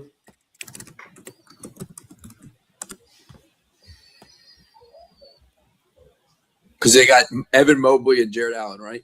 Yeah. Yeah. Because it would make a world of sense for them to draft Vassar here. Mm. And then trade Mobley. Yep. That's what I mean, honest to goodness. Or keep them for a year, keep that squad together for a year, and then trade in the future, potentially, depending on how Vassar actually is. Yeah. Because Cleveland's right there. Yeah. They're so close. Well, That should- in good news, sorry to interrupt. Not good news. News. Cleveland has traded back to 34. Sacramento is picking at 29. Ooh. Shams thinks they're taking Alex Karaman. So they moved back to serious? take care. No, like thinks that Sacramento is about to take Karaman. That's even So they worse. moved- So Sacramento moved up. To take Karaman. That's good At Lord. 29? There's no way, dude. Thomas. You could have the A-Cuff Malik Thomas backcourt. I mean, look at some of these names that are going to fall. I mean, did It's anybody really think crazy. like what? Well, who was talking about this? So they heard Sabonis potentially getting traded. That was me. That they were shopping. And somebody was inquiring. Why I would was trying to find it, and I got rabbit trailed off to something else that didn't make sense.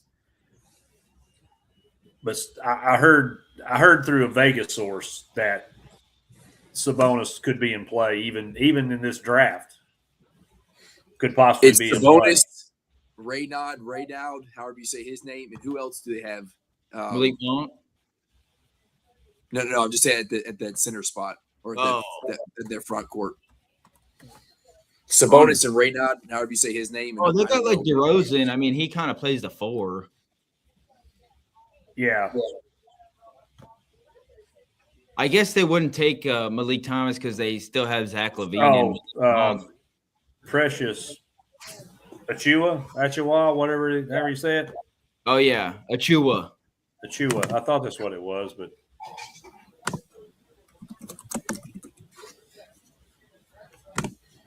Jesus. I mean, you talk about winners. Alex Karaban, like UConn guy. He's a winner. I mean, he's a sniper and He he's is a a winner. winner. Yeah. He can stretch the floor. There it is, Alex Karaban to the Kings. That's crazy, though. I don't In no think they moved up to make that pick. That's They my moved up 5 spots. realm did I have this happening. I don't hate the fit, but like I just don't see why you move up to get him. 100%.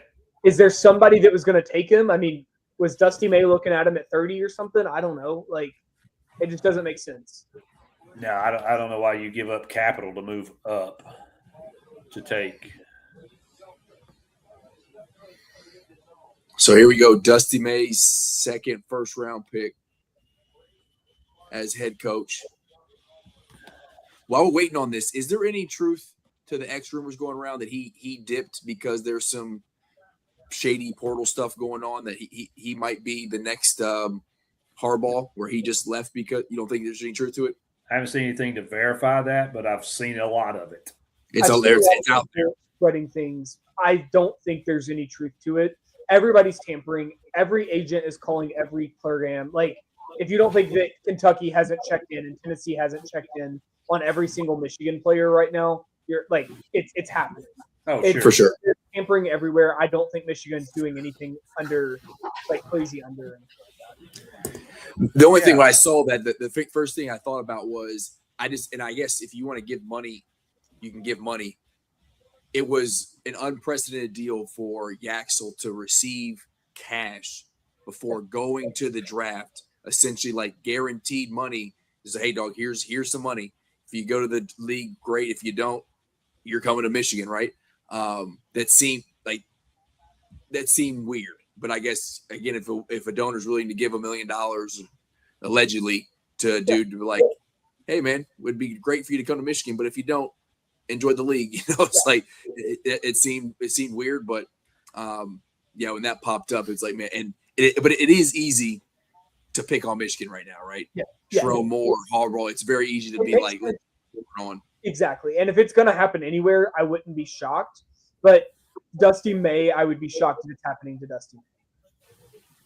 And I I guess think their that- history makes it believable, right? It's why me and him were like, maybe, Yeah. maybe. You have to at least consider it to be credible, right? Because of Yeah. You got to at least look into the it. program, not necessarily the coach, but the program. Yeah. And But, going back to the tampering, like, how do you think all these kids that enter the portal enter with a do not contact tag? Like, how in the hell are you going to get signed with a team if you're not allowing contact? So that deal's already done. It's already in place. It's already happened. So yeah, Xavier everybody signed does it. Mike Nuoko on day one of the transfer portal, and there was no way he had been legally contacted. Legally, the agents are allowed to talk. That's what it comes down to. Yeah. Koa Pete to the Mavs. He made it into the first round. Wow. I don't get that. I don't either. I would have taken like a Malik Thomas or Isaiah Evans there. I would have taken Malik Thomas. You know, I mean, you've got Kyrie. Who's there too? Clay. Clay. Wall. Oh, Ugh. so Kyrie. like, Clay, Malik Thomas would have been perfect right there. Yeah. Wow. Yeah, give me another playmaker next to Kyrie, and I guess they hope Koa can play alongside Cooper Flag. Yeah. I mean, or even Vassar there would have made more sense. Yeah. Wow.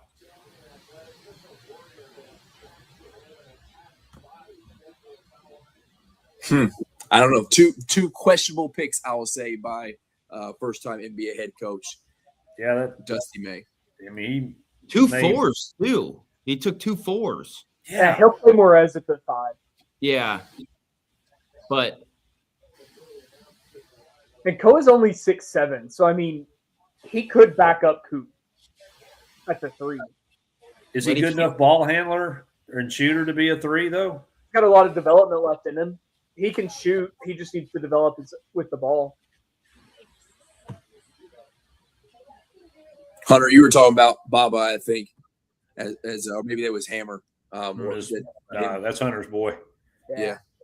Not my boy, just local ties. You know, Yeah. he- Oh yeah, I didn't mean it like you're like a massive fan necessarily, but yeah, you've been on him. I think he's got a lot of upside. He's got the Cincinnati program pretty excited. He'll go tomorrow somewhere, and it'll be good. But he could fit in, I think, just similar to what Kope's going to run, kind of fit what. Or not Jefferson, sorry. Yeah. Jefferson, yeah. Yeah, sorry. well, Isaiah Evans did not go in the first round, so Kentucky keeps the 1 spot advantage in most first round draft picks in There the you NBA. go. We kept the record tonight, Rando. Hey, listen, and Mark Pope got the same amount of first-round draft picks as Jonathan Calipari. And John Shire. Shire. Pope producing NBA players. He's out here. He just league ready. Mark Pope. Actually, yeah. On that note, it's been fun. I'm ready to watch that narrative take off the rest of this summer, so that's gonna be fun to watch. And I will talk to you guys later. Thanks See you, for joining, Hunter. Hunter. I appreciate it. Appreciate I'm gonna jump off myself here in a minute, but Hammer, Drew, thanks for putting this together, man. It was fun. I'm glad I got to jump on for the second half. Y'all held it down for the lottery side of it, but I think we're surprised with Dallas and what they did. We'll see if it works out.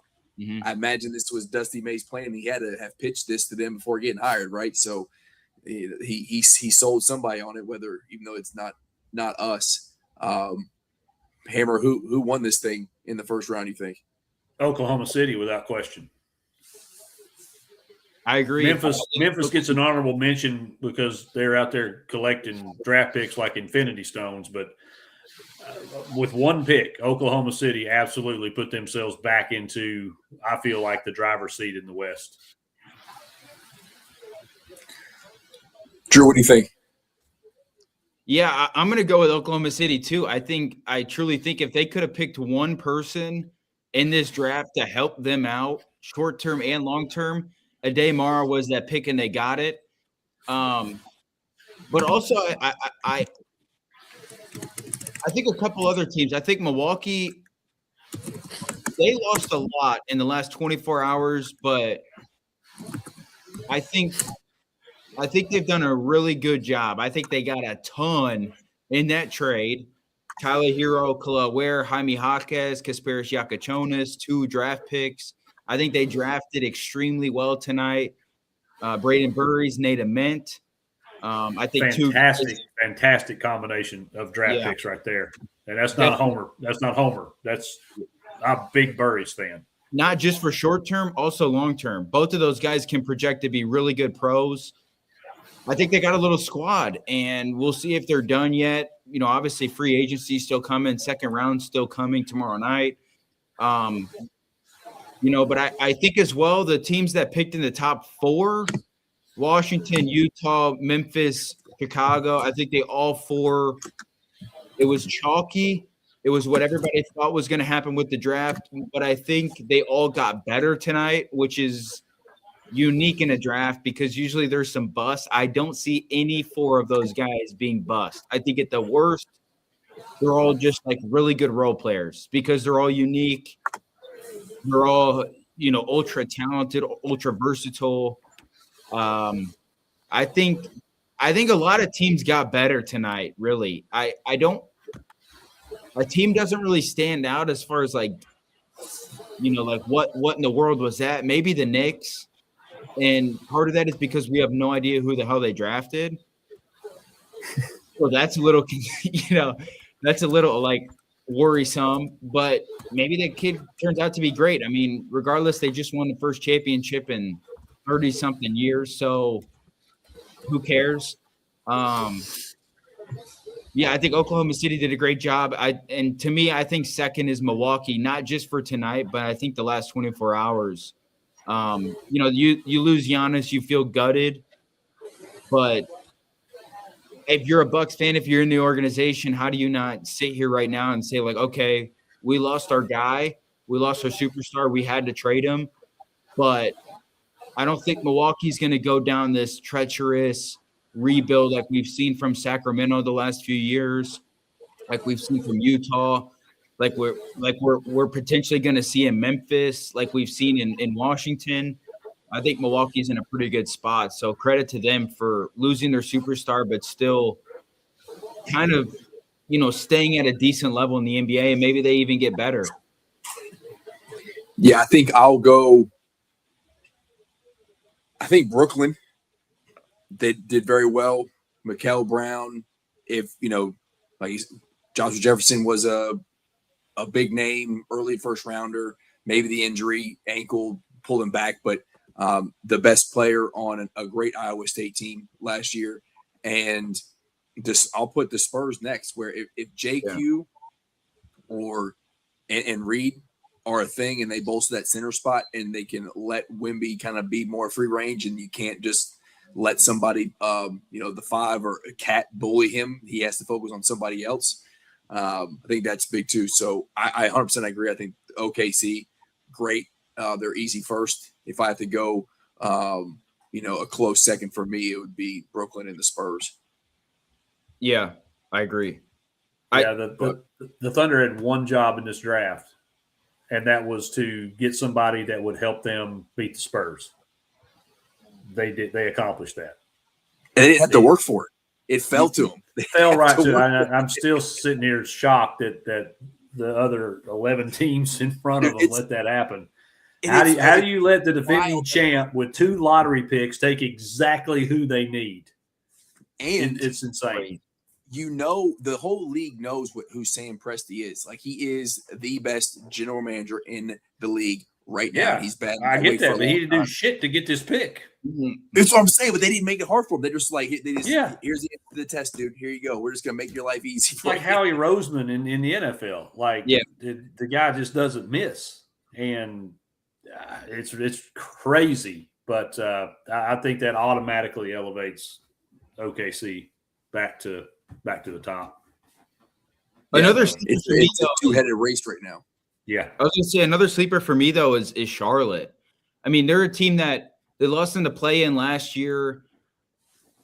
They're not great, but they're not bad. But they get a really good player. I think a good fit for them. And Heinz Steinbach led the NCAA in rebounding last year. They struggled a lot in the front court. They're really thin in the front court, like Kalkbrenner, Grant Williams. Some of those guys, but they get Steinbach, who's going to help them a ton. And then they get one of the most explosive guards in the draft in Christian Anderson. So I think the Hornets got a lot better tonight too. Yeah, man. Hey, I'm going to let you guys carry this thing home. I appreciate you letting me jump on. I'm sitting around a bunch of boxes right now. They're going to come pack them up. And I am a very few short days away from putting my tail on the road for 7 straight days and driving across country. So, we're close to getting this thing back on like regular East Coast where the fan base is time and not, going live at 10 o'clock at night and hope people stay up till 1 o'clock in the morning with us. But I appreciate y'all. Have a good rest of the show. I'll catch y'all next week. Sounds good. Appreciate it, Rando. Thanks for stopping by. Yeah, Let's say, Trav. I'll see you. Peace. And I think Atlanta did pretty well too for a team that's made as much noise as they did down the stretch and looked, really good at times with a good core. To go out and add depth on both ends of the floor was I thought that was really good. I think they and Indiana, I think, are going to be 2 teams that are going to give the heavies in the East some fits. Yeah. Zuki and can't think of his name. Oh, Kingston Fleming. Like, those are 2 great pickups. They fit right into what Atlanta is. They're a long, versatile, athletic team. I think Atlanta. I mean, we've been saying it. Atlanta's not too far away. Jalen Johnson's a stud. They Very got some much other really good pieces. So I keep saying it. The East is starting to make some noise. I mean, they're definitely not the West. The West has more money in the NBA. All those things, but the East has always been top heavy. There's been 1, 2, maybe 3 teams in the Eastern Conference that really can compete. Now you look at it next year, going into the year, there's maybe, depending on the offseason, there's maybe 6, 7 teams. Indiana, New York, Atlanta. We'll see what Miami does, Detroit, potentially Orlando. There's a good mix of teams in the Eastern Conference that could legitimately compete. And it's not like the Knicks.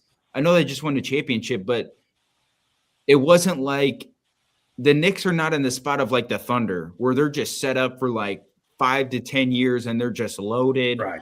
And, I know Brunson's great, but, it's not like Shea winning back-to-back MVPs, those things. The Knicks are very beatable if you put together a good good roster. Now they had a good playoff run, but they're going to lose some pieces too. Mitchell Robinson was a huge key for them, and we'll see some other things, moves that they have to make. But the Eastern Conference, I think, they're improving as well. So, which is good to see.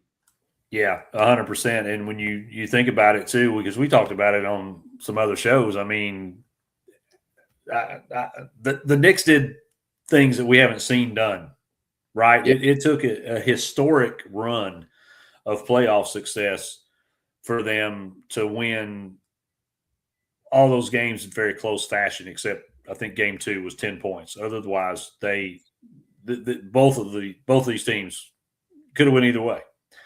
So I don't see them just clear cut. In fact, prior to this, what potentially could be a Jaylen Brown debacle, I thought the Celtics had a better roster and a better chance of winning and should be favored ahead of the Knicks anyway. Yeah. And there's so many teams in the East that are just that, like, they're that one player away or one whatever. One roster move. So yeah, I think the East is still wide open, and I think there are some middle of the pack teams from last year that are going to be contenders coming up this season. And yeah, we still got to see what the Heat are going to do. They got a lot of work to do. The Jaylen Brown thing could be a conference shaking trade if he stays in the East. And with some of these, we had Halliburton injured coming back, and they were that close to winning it, a year before. So, yeah, the East is going to be a lot of fun. And, we were talking about it live time, but LeBaron Philon falling all the way to 22 to Philly just to add guard depth, taking the best available prospect, like that makes Philly better. And also an underrated one that I think, and at the time I didn't really like it, but I think we'll see. It's one that I think if you're talking rookie storylines, it's one that I'm going to monitor a good amount is Allen Graves in Toronto. Because Toronto has talent. I mean, they have plenty of talent. They were giving people fits all season. Yeah. And they're athletic. If Allen Graves is a hit, Toronto can be right there. Yeah, for sure. And, we still got another round of players to go. And, we talked about it earlier, and there's a pretty good – it's top heavy because I think as you get – the deeper you go, the more developmental and depth players you're adding. But that purse, I don't know, maybe up to 5-7 picks could be impact players for teams. So it's going to be interesting and going to be fun. So, yeah. But Drew, man, this was fantastic. I love doing this, and I'm glad we were able to pull this off. And, hey, we went 8 for 8 to start. So, yeah, we did. Pretty successful overall. And Dusty May through that. I was going to say, unfortunately, Dusty May and Merez Johnson had to shake that all up. Yeah. He's off my Christmas card list. So. But yeah, it was a lot of fun. Long stream, but it was well worth it. Great draft tonight. Talking trades, all kinds of stuff. It was a lot of fun. Absolutely. So appreciate you. Just everything you bring, but especially when we get into hoops, I know that's your jam, and you do an awesome job with your analysis and your knowledge. So it's a pleasure to share the screen with you, my friend. Thank you. Hey, it's a pleasure to share with you. I think we're both pretty well versatile guys when it comes to sports, but I just make shit up. Well, that's fine too. If nobody fact checks, then you're right. So yeah, I just read numbers and just spit stuff out. So, and of course, he already left us, but shout out Hunter for hanging in there late. I know it's late for him, but also, I mean, anybody that follows Hunter knows he does an amazing job with everything that he does, especially with college basketball. And it's always a pleasure to have him on too. So, and T, thanks everybody tonight. What's that? I said Ant. Hopefully, he's only on for 5-10 minutes, but hopefully he got buckets tonight. That's right, and he set the tone for us. So Yeah. Shout out T for launching that eight straight winners. So, but thanks everyone that watched and hung in there with us live. If you go back and catch it on the replay, thank you so much. Subscribe to the channel, follow everybody. I think by now you probably do. If not, you can find me, you can find Drew, you can find Rando, T, Hunter. We're all out there. Give us a follow, and subscribe to the channel. And we'll have to do this again sometime. Mm-hmm. But until then, go Vols. Go Cats. On a whole nother level.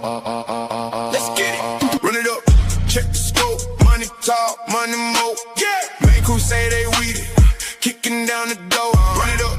Check the scope. Money talk, money more. What? Main crew say they with it. Kicking down the door. Let's go. And it's the whole lane when I'm driving the machines.